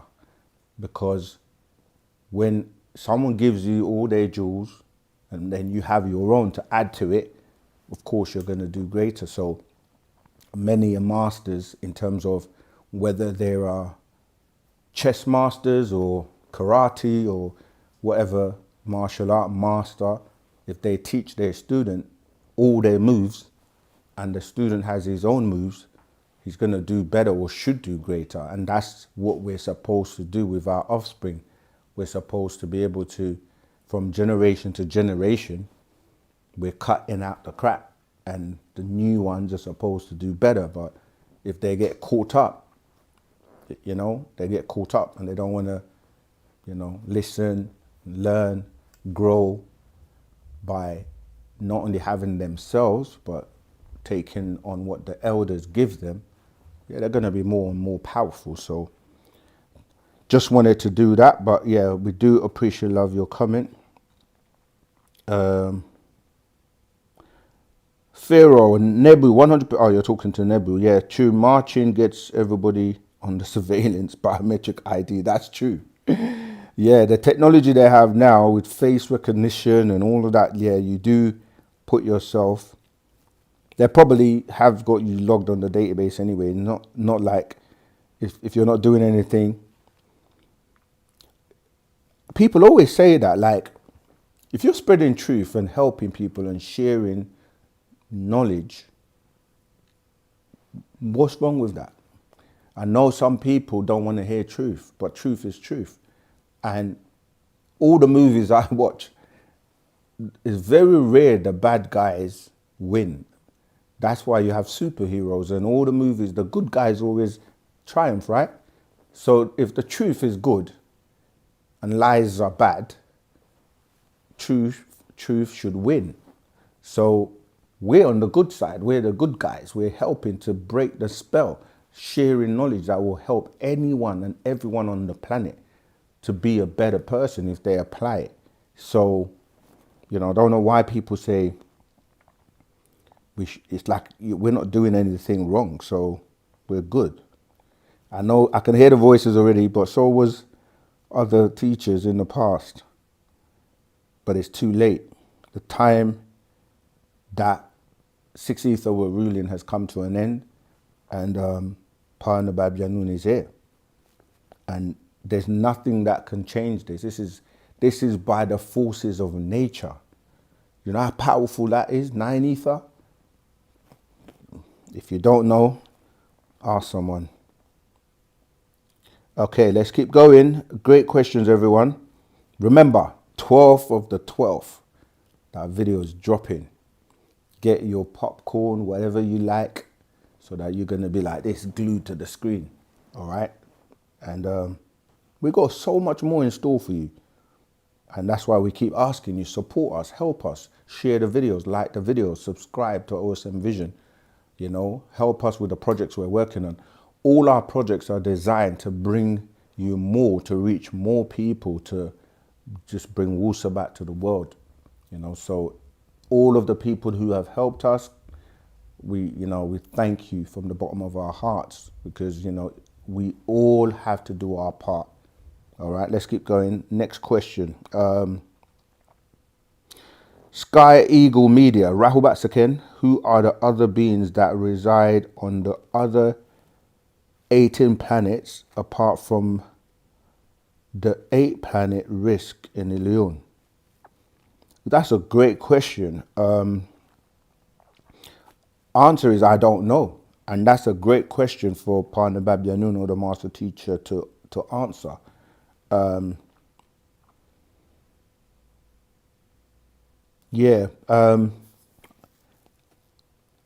Who are the other beings that reside on the other 18 planets apart from the 8th planet Risk in Ilion? Great question, Sky Eagle Media. I'm going to have to take that one back to the master teacher, to the one who knows, and see if we can. I mean, he hasn't really expounded, and he's given us beings, but hasn't actually pointed out like they are from this specific planet. But yeah, that's a good question. We'll look into that for you. Pharaoh, and Ankh, you, everyone, for my Earth Day. Okay. Let's keep going. Grace again. Jockey, thank you for always answering our questions. I love you. Divine love. It goes both ways. Without your questions, we wouldn't be able to answer and help other people, because your questions actually, you don't know, like I mean, you can ask a question that, like that one you've just asked, Sky Eagle. It's like we wait and we want questions we cannot answer, because that means we can go and get that information from the master teacher. So don't be ever like, don't take it for granted that your question is not important, no matter how silly you think it might be, or how complicated or complex you might think it is. It's always something that we welcome. So yeah, we love you too. Divine love, that is. Okay, let's keep going. Okay, I can see, like, let me go to the question. Someone's just having a conversation. Oh, another great question, Grace. Grayson Jockey. Why is it wrong to use the word wish in Sabian? It is not that it's wrong. It's like the word wish is like wishing on a star. Pause. I'm going to take a live question and we'll come back to that. Rahubat, greetings, caller. What's your name? Where you calling from? And what's your question, please? Still connecting. Okay. Rahubat, caller. What's your name? Where you calling from? And what's your question, please? Rahubat, brother. Second, this is Sky Eagle Media. Oh, Rahubat. Go ahead. Rahubat, I'm the one that asked you the question about the 8-planet risk. Yeah. What about the other planets in Ilion? Tour. Yes. Did you hear my answer? Yeah, I heard it. I heard your answer. I was listening to it. Okay. I'll just call you just to tell you that about it, and really, because this is something that I've been thinking about. Like, probably you'll be able to answer it, but it's a deep one. It's a very good one. Yeah. And there's so much more we don't know about planet risk and different beings. This is why we keep saying the master is ready to take us to a level that no one else can, but we have to ask the right questions, and we have to be able to ask the right questions. We have to study, and we have to study all that he's already given us, so that we can ask questions based on what he hasn't given us, and that will elevate all of us. I'm with you. I'm with you 100%. I used to be there many years ago. Right. Where's there? That's right. Yeah. And brother Asaru, yeah, I know him as well. Oh, okay. When you say you used to be there, I think I know you as well, many years ago. Where's there? Where did you used to be? In Brixton. Oh, Brixton. When you used to have the Brother Simon, Wesley, them. Okay. And all the others that used to be teaching there. Yeah. Right. And even this other one, not Ishmael. Not Ishmael. There's another brother, Kida. Okay, I remember. But we need a lot of those people may not even be around right now. So yeah, you have to stay up to date and be. I know, 100%. Yeah, come. I'm with you. All right, no problem. And the spirit of the Most High be with the master teacher and all of us. No, I hear you. The master teacher is here, and we have to just. I know. The master teacher gave me the name as well, because my name is Geb. Right, Tua. Yeah, Tua. Right. So I hope you're learning and studying the language like we all are. Yeah, I'm trying.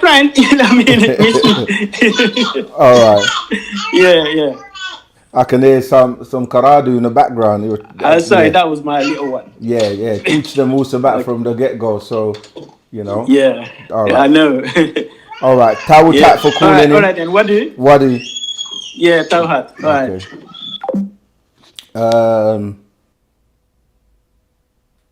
Okay. Next question. Yeah, we were answering the question, why is it wrong to use the word wish in Sabian? It's not that it's wrong, but like I was giving you the example, it's like wishing on a star. It's like, I wish why do you have to wish when you can do? It's like, why believe when you can know? So when you say wish, remember I gave the example, the language is like do, doing, done. Yeah? Go, going, gone. Like, you have to get to the point of done. That means you're not speaking, oh, I'm going to. Oh, you hear people say, I'm going to do this, I'm going to do that, I'm going to. And you just like, I've heard that so many times. Come and tell me you've done it. I'm going to. So when we say wish, we don't wish because we can make things happen. So there's no point in saying, oh, I wish I could get blah, blah, blah. I wish I could learn the language. I wish. What's stopping you? Because wishing is wishing on a star. you know. So it's like the word trying, you know. Trying. Why are you trying? Just get it done. And that's not to say that there isn't a process, that you're gonna go through a process to arrive at done. But the energy you spend just wishing and just talking about I'm going to, or I'm trying, because people be like, I'm trying to be good. I'm trying to be, you know, the best I can be. I'm trying. All right. Why are you trying? Why don't you just be good? I'm trying to stop smoking. I'm trying to stop drinking. I wish I could stop drinking. I wish I could stop smoking. I wish I could stop going to the club. Why are you wishing when you can get it done? So skip the wishing part and just say to me, I've stopped smoking. I've stopped drinking. I've stopped going to that place. I stopped hanging with those people. I've done it. It's done. Do you follow? So I hope that answers your question.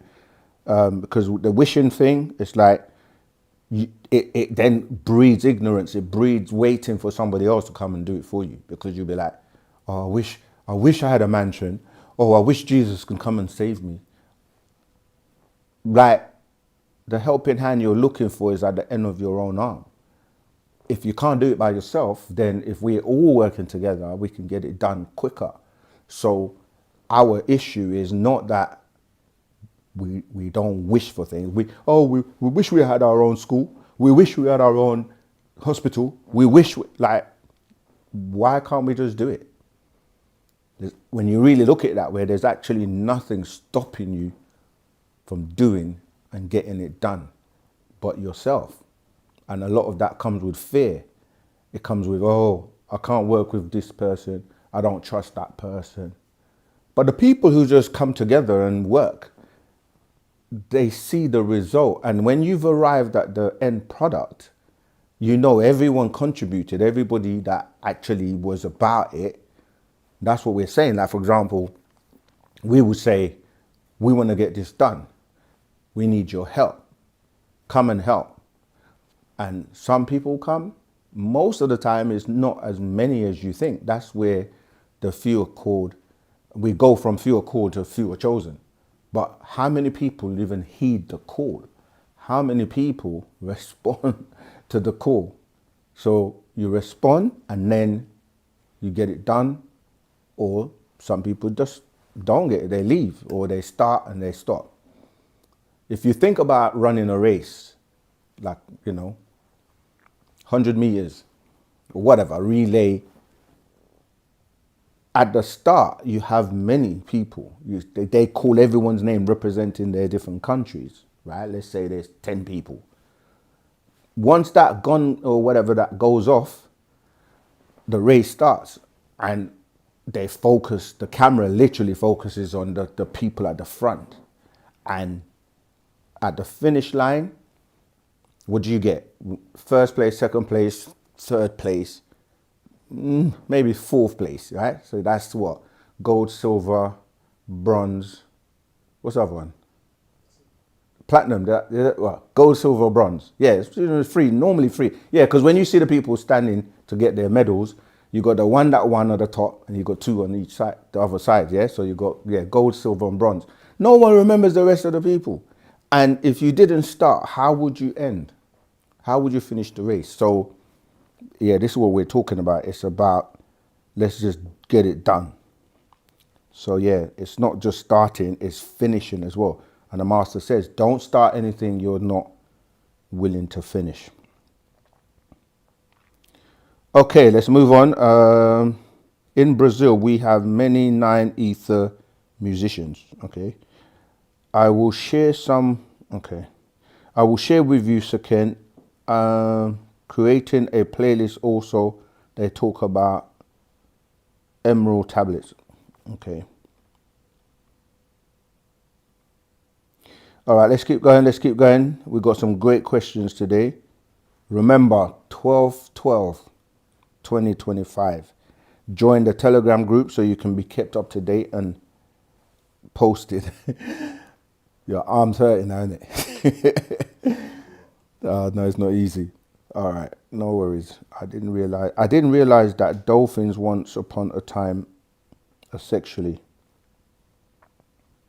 The asexual reproduction. Yeah. I see it. Yeah, just do. The thing is, yeah, all the information is available because now you have what we call what we're living in the information age, and you have these things that we call smartphones, smart devices. But people actually allow these to be smarter than them because they just rely on it. And it's like, oh my gosh, if I forget my phone, my whole world is falling to pieces. You can actually live without your phone and just like put it aside.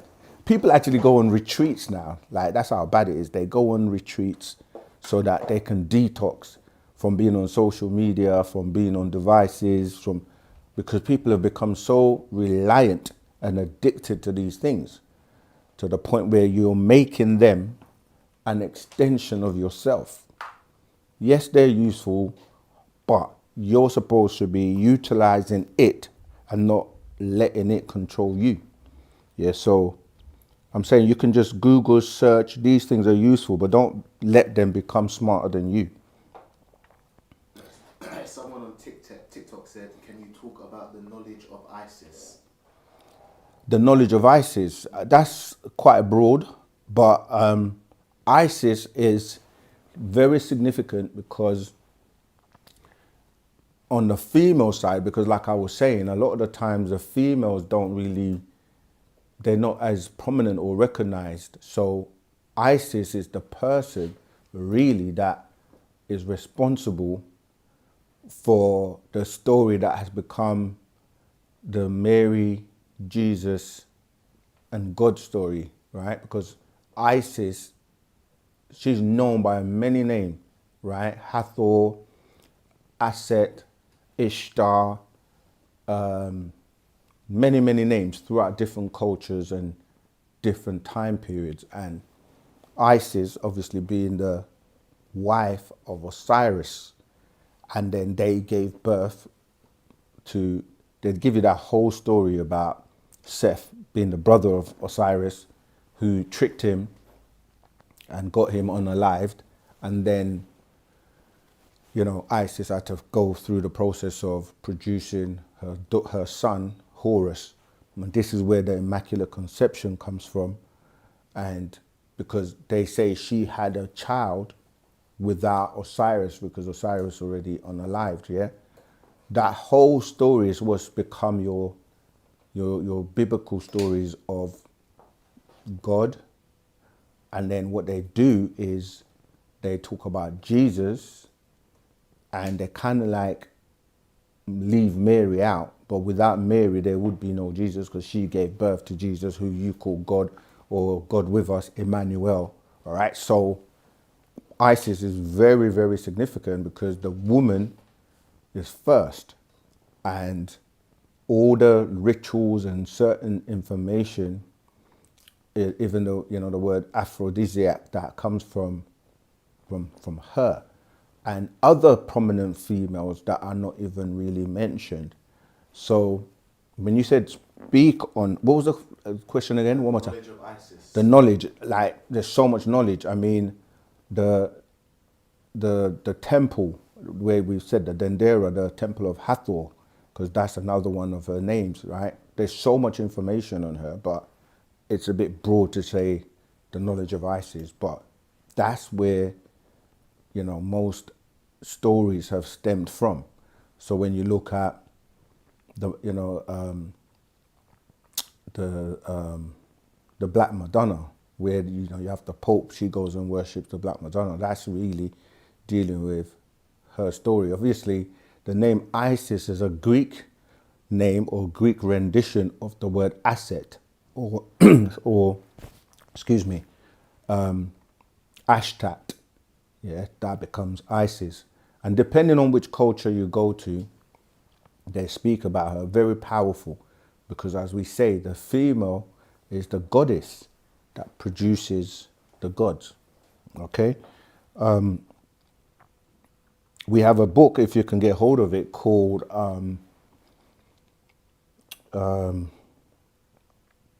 ancient Egypt and the pharaohs. We don't currently have it here in stock, but I'm sure other stores around the world may have it. So, or somebody may be selling it and getting rid of it. So that will go into more detail about her. Okay. Nathan again. So this means if dolphins could reproduce asexually, humans could reproduce it. That's right. Very, very interesting. Yeah. And you know, another thing as well, this, like, we're talking about billions and billions of years, 9 billions of years, the evolution and the different periods that we evolved through to be who we are today. So you can go back to, like I said, the single cells, like protozoa, to, you know, the amoebas, the algae. Like, people take, when they say life, they only think of life in a very short span, like lifespan. It's like, because most people, in terms of the physical body anyway, they if they live up to even 100, it's like amazing. But you've lived many, many, many times over lifetimes. So we have to think about what we're calling life and how minute life was to evolve, and even the planet itself evolved and came from other beings, you see. So we have to just think about, do some research on single cells and how life evolves. And it's a replication of, it's like the tiniest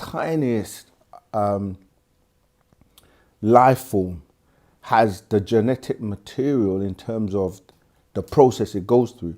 It's like the order in life plays out right throughout. You see, that's why it wouldn't make sense to say, if you look at life from the microcosm to the, even when you look at the universe, it started off small or tiny.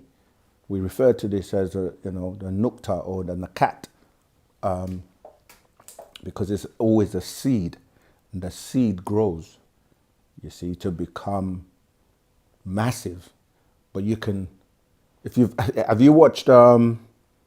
Yeah, the movie, where, because they show you, in fact, the last one that I watched was talking about the multiverse, and it shows you how, because if you know the movie, I don't want to spoil it for everyone, but you can get very small and you can get very big, right? And it's really dealing with that quantum mechanics. And what I'm basically saying is that just because something is tiny or small doesn't mean that it doesn't have the power of the big, gigantic thing. That's why you hear the term. Again, I want to give a shout out to Jimmy Cliff, the great Jimmy Cliff, who was a proud Nuwapian. He says, the harder they come, the harder they fall. So it doesn't matter how big you are, something tiny can still bring you down. It's the story of Goliath, the Goliath, the giant, and David, and he was able to still defeat, because this is what people think. They think that because you're small or minute, that you don't have the same abilities or power, which is not true. It's just the same amount of power. All right, let's move on. I met a Pleiadian woman.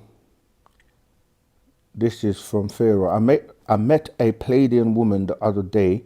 She was like a young Bridget Nelson. She was on me. Asked for my. Okay, you guys must be speaking. You're having a conversation, so I'm gonna skip that. Have you pressed the button to like this video? If you haven't, please do so. There's always a few of you, like, why don't you just do it? It takes 2 seconds. help us, just press that like button and share if you can. Someone said, is Nibiru already here and what's to come? Okay, Nibiru, a lot of people, I'm not even sure where people hear about Nibiru from, because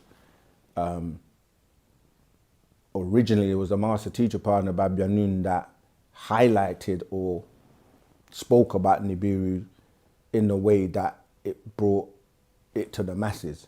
And he pointed out other people that were speaking about it, such as Zachariah Sitchin, who was an author trying to translate a lot of the Sumerian tablets, and spoke about, he wrote books like Genesis Revisited, trying to remember some of his titles, but he spoke about Nibiru. So, but today it's like everyone's talking about Nibiru because it's now become popular.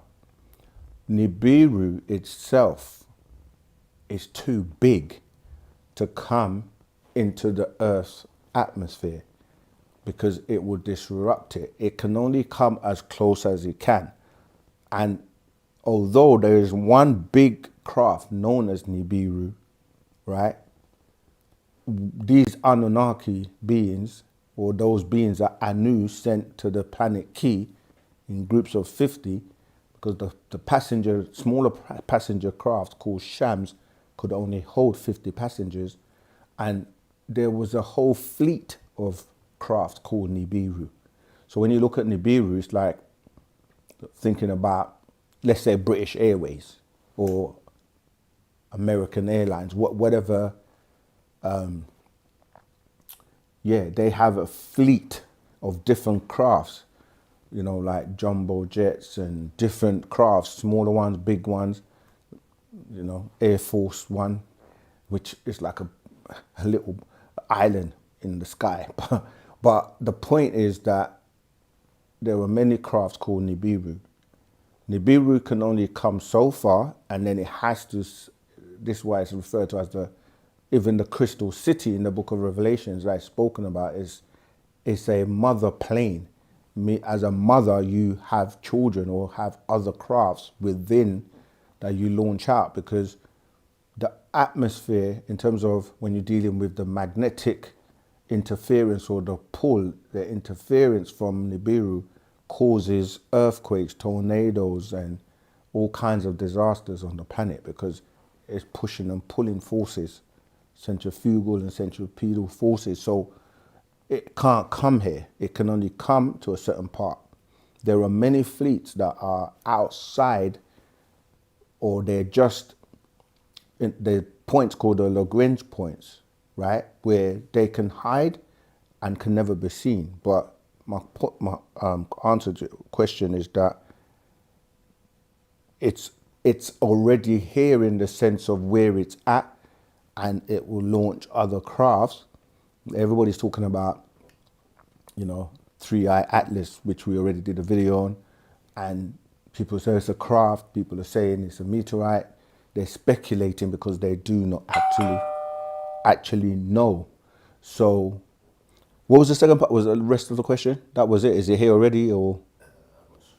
Yeah, it said, is Nibiru here, or is it coming, or something?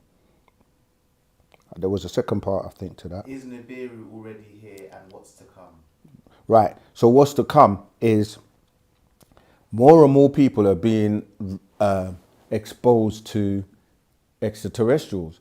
The funny thing is, extraterrestrials have been here from the beginning of time. And it's just that the way it was conveyed to you in the sixth ether spellbinding way was that they just said it's God and angels. And these God and angels, or Allah, or these beings that they give you in the books, they're somewhere outside of the planet. But they send people to come here. And these people are referred to as angels. The angel Gabriel and, you know, Michael, and they talk about them as if, to you, at that time, your mind wasn't ready to comprehend what we're calling extraterrestrials, but that's what they really are. So many beings have come here in many different types of crafts, spoken about throughout the Bible from Genesis all the way to the book of Revelations. Ezekiel's will, and like I said in the Revelations, the crystal city, they call them clouds, chariots, the cloud that was following the children of Israelites and stopping and carrying on. No cloud behaves in that way, you see. So Daniel, the visions, there were so many stories given to you about extraterrestrials, but you just didn't see them as that. The names like Yahweh, that's dealing with Enki. Names like Baal, that's dealing with Enlil. So there are different names to disguise and cover them up.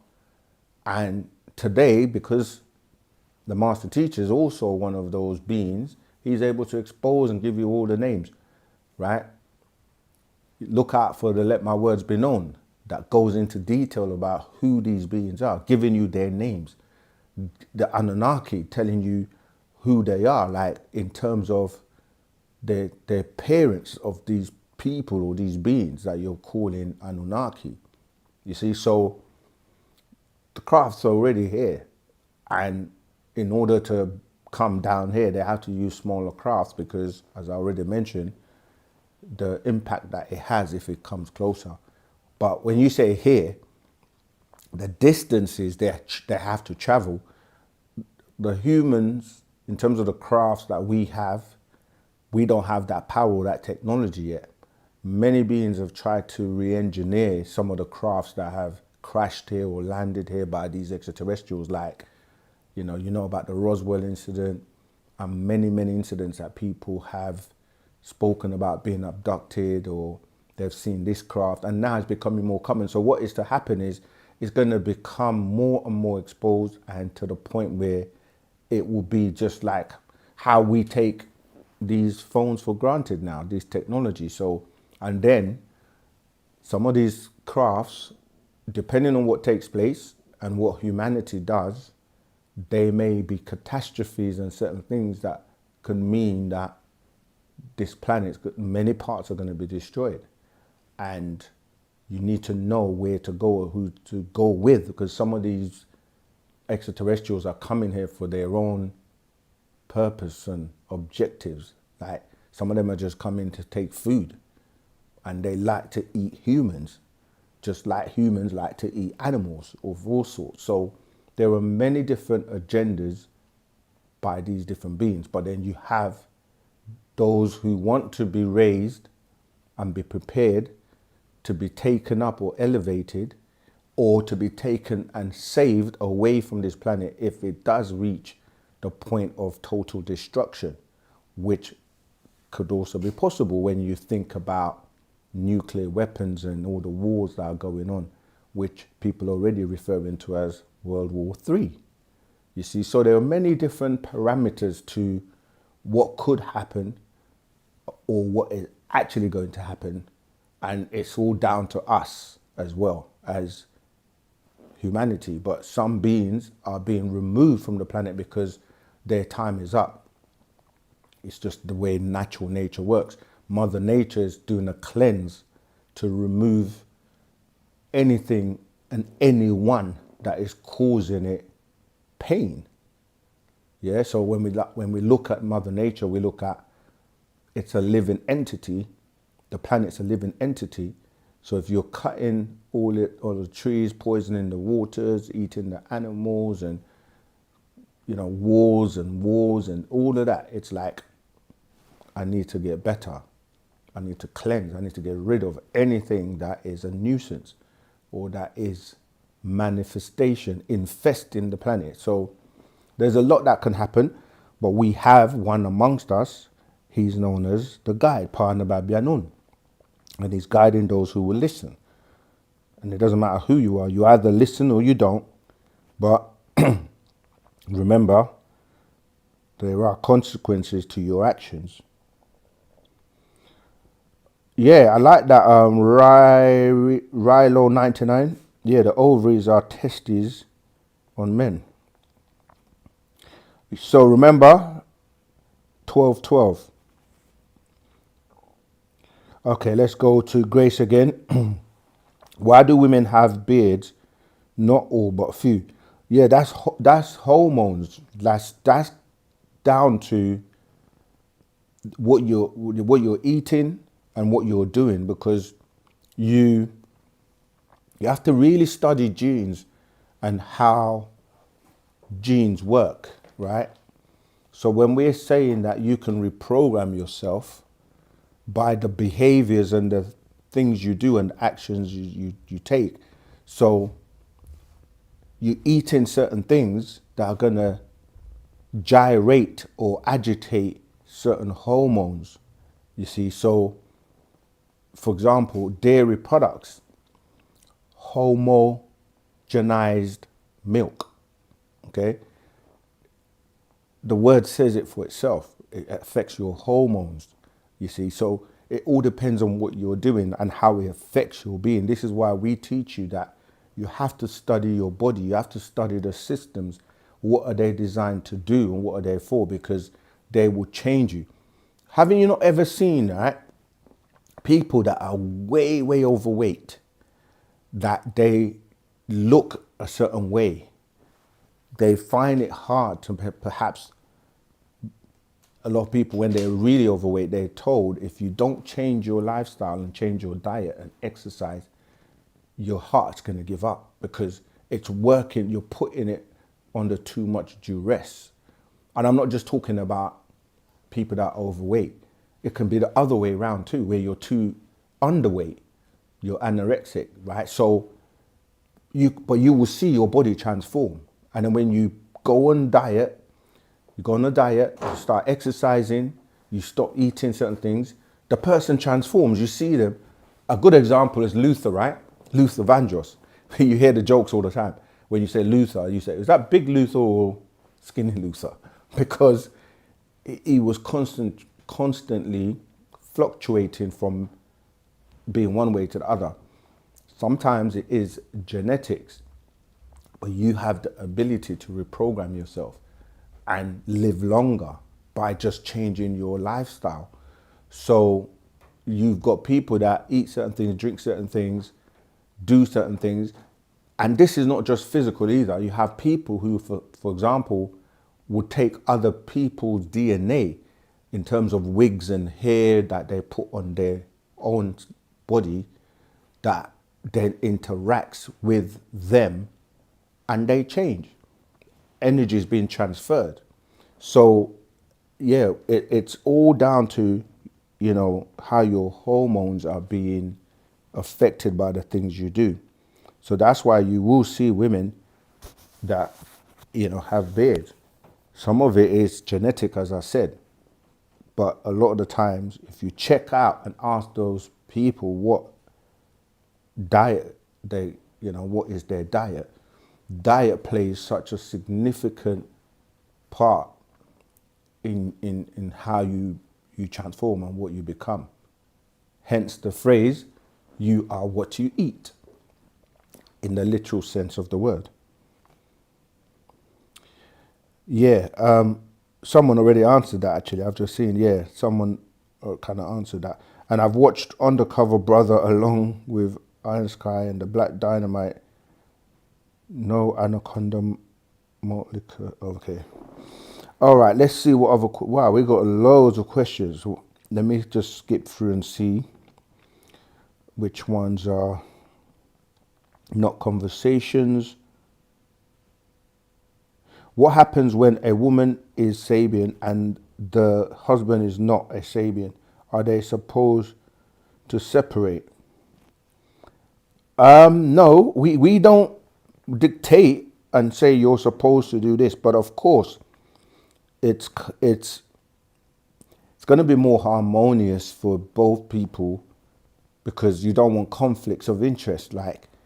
It's like if Sabians don't do this, which is a better way for them, and the opposite sex or their partner or someone else is doing the exact opposite, there may be conflicts. But at the end of the day, the master teaches us that you choose to love who you choose to love, and it becomes your responsibility. So remember that you have to deal with that. So But ideally, it just makes more sense for you all to be one. That's what you're trying to do, to become one soul, one being. This is why they say that, you know, you cling on to your wife or husband, right? So, yeah, we don't, I mean, we have like the 33 commandments of the Sabian. We have many scrolls that teach about, you know, how you should come together. The Golden Children talks about that. Wow, this chair just decided to do something. But we definitely we definitely don't get involved with people's decisions. The guidelines are there, and it's up to you if you want to follow them or not. When you say, are they supposed to separate, that will be down to them. And but it's a great question. It's a serious question, because you have to choose and decide. This ties into the question of freedom. When we're talking about freedom, sometimes people are, for lack of a better word, they're trapped in a situation that it's not helping them to grow or elevate, and so they have to make that decision. The Natharu, our ancestors, our overseers, they frown upon separation. It's really about love and unity and coming together. So that's why it's so important to choose wisely as well, because when you say husband, phonetically that word also relates to being housebound. And people change sometimes when they can grow apart or go in separate ways. But marriage is supposed to be for life. So yeah, it's very important to choose wisely. That's why the master puts out so many scrolls to teach you about what you're looking for and the natures, and not just physically in terms of genetics, but spiritually as well. But yeah, in Wu-Sabat, we're not a religion. We don't dictate and tell people what to do in terms of their sexual preferences or who to love. However, you must use 9 mind, 9 knowledge to choose wisely, because you could be trapped, and now you know, you're kind of stuck in a situation where, and you hear this play out all the time. People are together, but they may not be happy, or then they say, oh, we're staying together for the sake of the children, and then the children witness an ideal union. So it's very complex, but it's also based on each individual circumstance, or different people, what you can also change and transform. And by way of your example, you know, you can then eventually find your way to becoming one. I hope that helps. Next question. Wise Words 671. Are we able to erase the caps at the end of our telomere cells and extend our life to live a lot longer? If so, how can we do that? The we, it depends on who the we is. But yes, we can. That's the point, that you can extend your life by rearranging or changing your habits and the things you do. Because like I gave a few examples, and not having to go at people that do those things that shorten their life. That's why the way to live is by way of Wu-Sabat, because that will help you to recalibrate and program and reprogram yourself so you can. But if we're talking about, if the we is Adamites, they can't, because that was the judgment. It was like, you're only given a specific period of time, and the telomeres govern that. So after 6,000 years, they will start to fade out because they were created for a purpose, and that purpose has been fulfilled, and it's extinction time, and there's no reversing that. Excuse me, by the forces of nature. It's irreversible. That's why the fertility rate is so low that those who study these things, they can tell you there is no coming back from this, you know. And it's like when you study, like say polar bears or anything you can remember that's no longer here. Geologists and people that study these things, they know how many, let's say, oh, there used to be so many polar bears and they've dwindled, and now they're like, wow, there's only 10 left, or there's only 2 left. And then they try to, you know, try and use genetic engineering and try and prolong that life, or try to do things that are against nature, and it doesn't work. And eventually they're gone. They say they've disappeared. They've basically become extinct. And that's the same thing that happened when you look at the human races, like the major root races. You had Homo naledi, which is the male of the brown gene. You had the Homo habilis, which will be the women, and that will be your African or the original root race. Then you have, you know, you hear about the Denisovan and the Homo floresiensis, and then you go to the Cro-Magnon and the Neanderthal. But people are like, what happened to the Cro-Magnon? They disappeared. It's because the extraterrestrials produced the Basque, and these were genetically made to make the Cro-Magnon extinct, and that's what happened. We have the details in our scrolls. So again, nature does its thing. So yes, you can extend the life of your telomeres so that you can live longer. And how you do it is by way of Wu-Sabat, by applying Wu-Sabat in your life. Gosh, V-Man 8717. Can you explain the creation of the atom properly, please?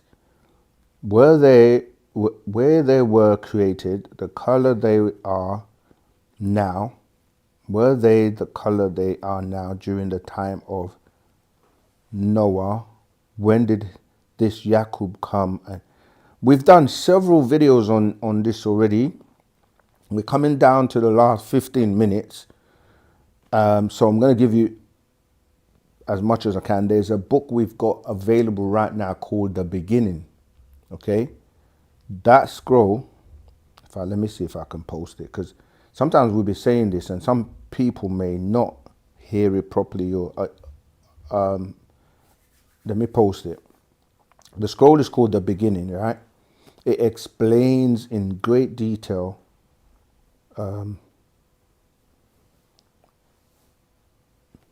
these phones. It's not letting me. Are you able to post it? Because I can't. Okay, I've got it now. You know, when that's what I'm saying. These devices, I'm clicking in the box, but it's not giving me the keyboard, so I can't type.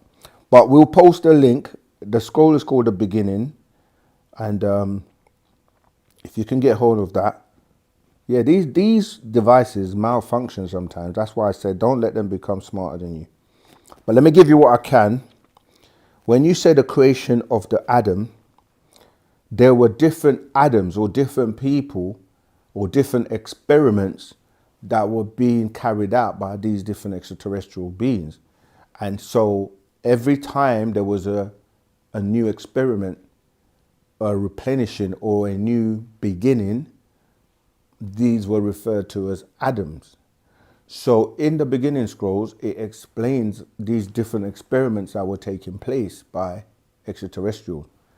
And these atoms were referred to as, you know, from Nun, Nunet, He, Ket, Kiket, Amun, Amunet, and then we come down. So the last, like Adam before the Adamites, that's another little confusion as well. When we say Adam and then we say Adamites, the last Adam would have been 49,000 years ago, and then you had the Adamites of 6,000 years ago.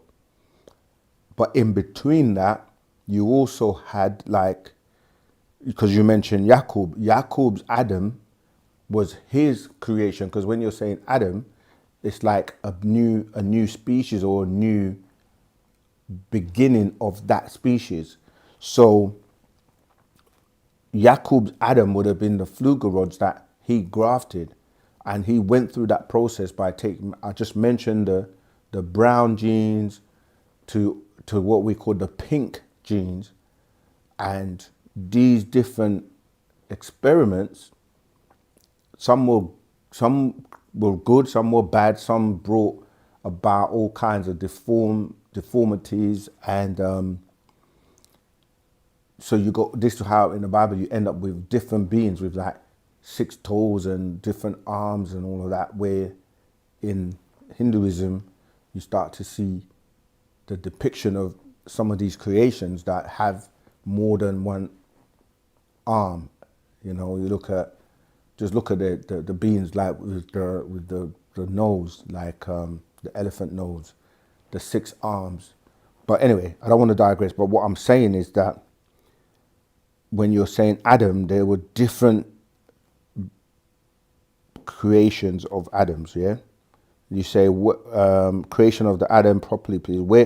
Where they were created. So there were different locations. So when we're dealing with the Anunnaki, for example, they were created in a place called Shimti, a laboratory called Shimti in the underworld. Then you have the Hindus of the Adams there, where when you look at, when we're saying Atum and Lilith, okay, those are the parents of that Adam. And then, as you know, the Eve was from Ptah or Path and Anath.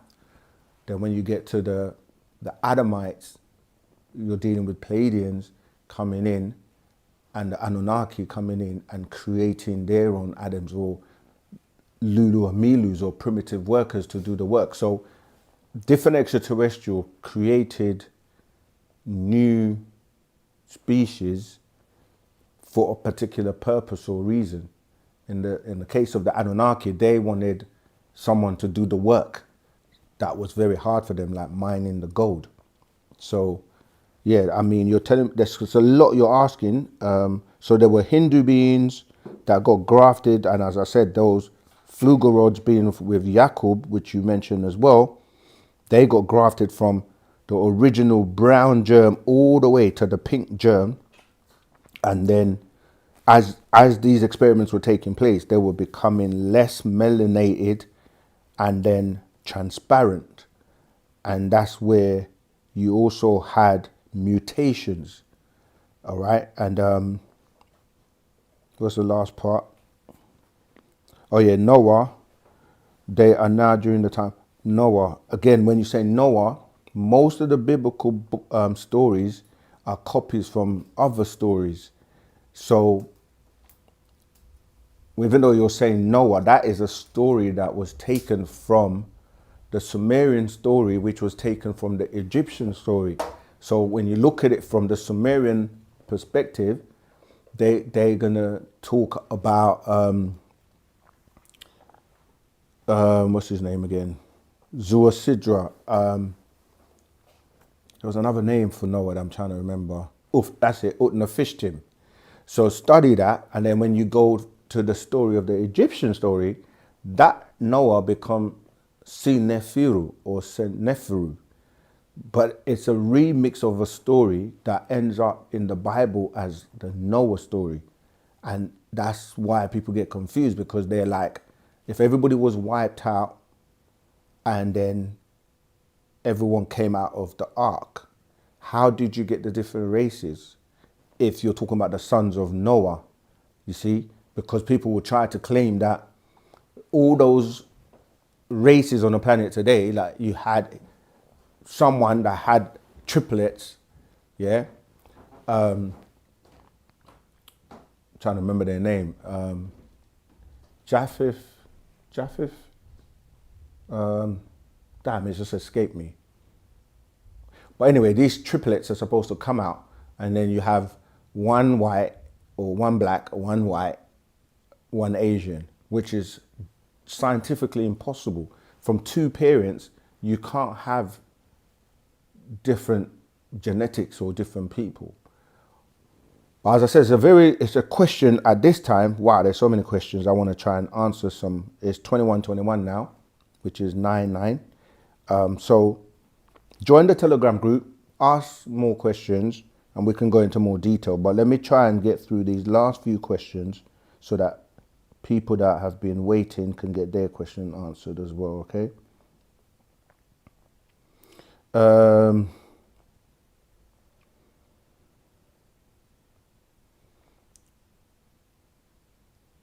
Hey guys, Hathor, Abraham, yeah, okay, let's jump to that. What happens when a woman is, okay, cover that. Yeah, that question was V-Man 8717. And the serpent who informed them if they ate the fruit, they wouldn't die was, no, that's what I'm saying. These are people, right? So that serpent, his name is Ningishzida.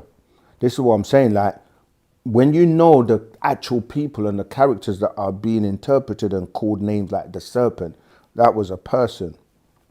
But as I said, I haven't got time to go into Ningishzida. So you can say that the serpent is our devil, but they're God. No, that's what I'm saying. That you look out. Actually, there's a let my words be known that we've done recently that goes into that detail. So I'm not going to go into it now. Crowlo L, do you know of any books on who these Asian Nigerian diasporas are? Those it matter if not. Does it matter if 9 ether beings Nagaru are Nubians regardless? I hope that's not a prejudice question. Yeah, the question is not clear, but yeah, when you say Nubians, that's just a term that became popular. But when you know who the original Nubians come from the Nubons, and there's again that colorism and the whole, the whitewashing, or when you go to Egypt today, the people you're calling Nubians are the mixture from Arabs and those Nubons. So do you know of any books on who these Nigerian diasporas are? Does it matter if... Yeah, join the Telegram group and ask that question again properly. Is there coincidence or accident in the universe? No, there's order in the universe. However, when you say coincidence, you're talking about two things happening. Co means two, like co-pilot, two people flying a plane together. So coincidence is just dealing with two incidents that happen. After that, it's no longer a coincidence. But there is really, the universe is based on order, because if not, there will be chaos. But I'm going through these questions quickly because we really have 5 minutes left. What does it mean to always, that was from Grace Jockey, by the way. What does it mean to always dream while in the water? Can't go into that. We don't really interpret people's dreams. That's for you, and for you to continue to monitor, study, and try and figure out for yourself. What's your take on the rise of Nick? I don't even know who that is, but I'll have to look into that. That's Netta. I can't pronounce your name either. Netta Meletsi. I'll look into who that is. Nick Fuentes. I don't know who that is. I haven't. Yeah, maybe you have to enlighten me. X Dark Awakening X9710. Yes, you have to do your research and make sure seeds are original. Yep, that's true. There are people who still keep, yep, that's true, dealing with the whole seeds and growing of food. Grow your groceries. How is plastic harmful to humans? Plastic is very harmful to humans because it can be so tiny, but it builds up and clogs up your system. So for example, when you get water that is in plastic and you freeze it, the plastic seeps into the water, but very tiny particles. It's like ions as well. Like they're so tiny, you breathing them in, and after a while, they're being within your body. You also produce a lot of mucus if you're on bad diets and you're not cleansing and removing these toxins from your body. So it's kind of like things become clogged up, and then metals get trapped, and they by nature rust, and this is why people get sick. So cleansing is great. Not going to give out the number to call now because we literally have 3 minutes before we have to pause for the calls. Okay, someone's already added to the plastics can get into organs. There you go. And the brain, microplastic, exactly. Let me skip that because I'm trying to get to the end. Is the Great Pyramid going to be fixed, or will there be another one built working with case? There will be another one built because things have changed as well. Like things are shifting. That's why when we talk about the dimensional shift, it means that the planet is rotating and changing from the 23-degree axis that it's been in, and it's going to go back to the way it was, to the 45-degree angle. And so everything is moving and changing within it. It's like, imagine I had water in a cup and the cup was leaning like this, and then I turned it back straight. The water is going to move. And I'm saying that to say there are natural resources like oil and other minerals and resources within the planet that's going to change. But to answer your question quickly, X Dark Awakening, yeah, and new pyramids will be built because the ley lines and the energy centers are now shifting and moving. Capstone pure gold or cut crystal, as I know it was. Okay. Was the pyramid in Tamaray working? Yes, it was at one point. Okay, I think we've done it. I'm new to your channel. I was led to you. I am also in the UK too. That's Cat Can too. Come and see us. Come and sup with us. If you're in the UK, look forward to seeing you soon, so you can actually get the updates and things that we don't give out publicly. Okay, you got a question? Someone said, what's behind you? What's behind me? There's many things behind me. Are you talking about the posters? So we've got the language Nuwapu, right? We have so many tools that will help everyone, the children, learn our language. Miss Batia, we recently launched the online course that's interactive, that you can do in your own time. You can be tested. It's very well structured, covers everything you need to learn to speak the language in 6 months fluently. So some of those tools you see behind, they're to help you.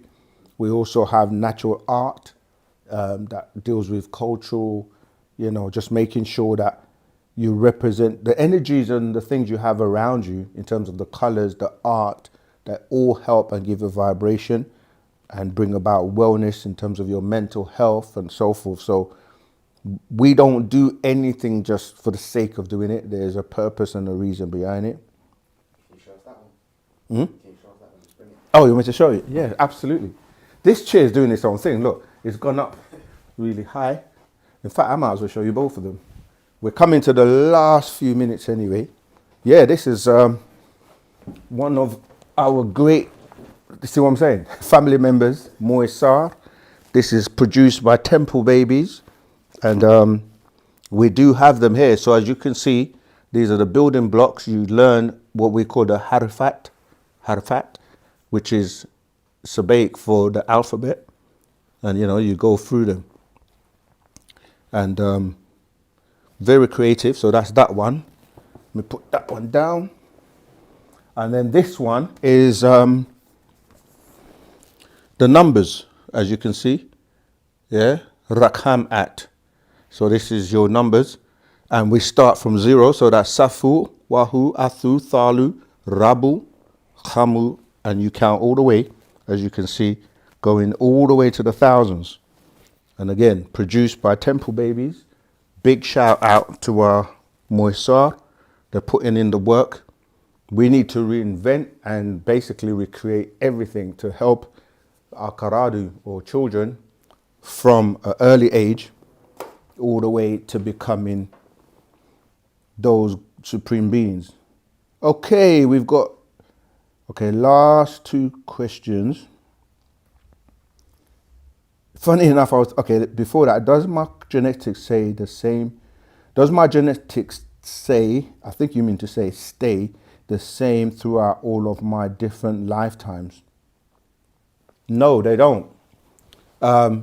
Because depending on, obviously there is a root or a tie to family members, but no, it doesn't. But that also depends on what you're doing.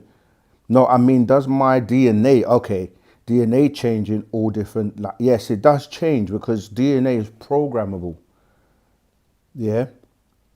And that's what you're doing. You're trying to improve by reprogramming your DNA. That's why when you look at the ACGT, those codes can be rearranged and programmed in different ways to have a different outcome. It's like coding and programming. Funny enough, this is the last point before we close. This is from Cat Can 2. Funny enough, I was thinking of the Ant-Man video yesterday. Okay. Yes, thanks for hitting the like button. And we've come, look at that, 9:33. We've come to the end of another great session with you guys. Always a pleasure to come and answer questions for you by way of what we've been taught by Partner Babyanun, Dr. Malachi Z. York. But remember, the key doesn't open the door, you do. Meaning you have to put in the work, you have to do something. You can't just stand in front of the door with your key and don't open the door, you're not going to get in. So you have to come and get involved, put it to action, help with the projects that we're working on, because we all need to do our part. So until next week, but remember, 12 of the 12th. Someone said, do you sell those charts? Yes, absolutely. That's what they're here for. And this helps you. And you can have these in your home because when you learn the language, it's a combination of reading, writing, and speaking. And when you have them, around, so when you're studying the language online, this reinforces what you're learning. So yes, we do have them available. We wanna, where we are now, number one, get the knowledge out to the people. Let my words be known. Partner Babyanun says it all the time. Let everyone get the opportunity for Wu-Sabat. Number two, I'm not doing it in any particular order, but the language is key because you start to reprogram yourself with new. No one else on the planet is going to give you this language. It's the first and original language on the planet. So you're becoming a baby again and starting from scratch. Finally, it's freedom. Freedom for the master teacher. Like I said, I didn't do it in a particular order, but we've got the knowledge out there. It's getting out there. You can help. We've now got the language. We've got the language Telegram groups. We've got the language course.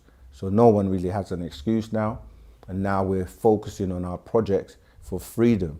Freedom physically, mentally, spiritually. Freedom for the master teacher, which ultimately means freedom for us. So let's work on that. 100 project, that's what we're working on, for the freedom of us and everyone that wants freedom. Check out the video on OSM Vision called Freedom. Right now, if you think you're free, you're dumb. Freedom. But we know how to be free properly by way of Wu-Sabat. Same time, same place next week. Wadu Moisa, remember, 12 of the 12. Video that's going to change the world. You know, we always come and we drop it like it's hot. All right, Wadu family, Wadu Moisar. Who is God? God is God. I found out that this man, who was Dr. Malachi York, This three-eye atlas thing, they're playing on the ignorance of the masses. They let you know what they want you to know. I said I was going to take all y'all back to Egypt with me. I can't because the Arabs will mess everything up, so hell I'm bringing Egypt here for you. They've made so much jokes about aliens, but the word really is extraterrestrials or extra beings. A sword myth. In our language, that means the black man. They say, oh, it's a craft, and then you start to look at the whole Anunnaki thing. The devil was telling the truth, and God was lying. Amongst us, we have those beings, those high beings, going back 9 billion years ago, who are here on the planet. Extraterrestrials do leave their children here. We can name drop them. David Bowie, Jimi Hendrix, caught up in their spiritual or their scientific knowledge of who they were, and they were caught up in both worlds. Within the center of the earth is hollow. There's beings that actually live and reside in there. They now have fighter jets whereby it's connected to the pilot's subconscious. Hitler was building these crafts in the Antarctic. You can't claim innocence due to ignorance. It doesn't say at the beginning, it says in the beginning. That means during a replenishing period. So that means that the earth was already there. Some lost their soul because they've mixed in with other creatures on the planet. And when you mix in with other creatures on a lower level. Souls are recycled. Spirits are recycled. Most people have not been taught the information about the spirit and the soul.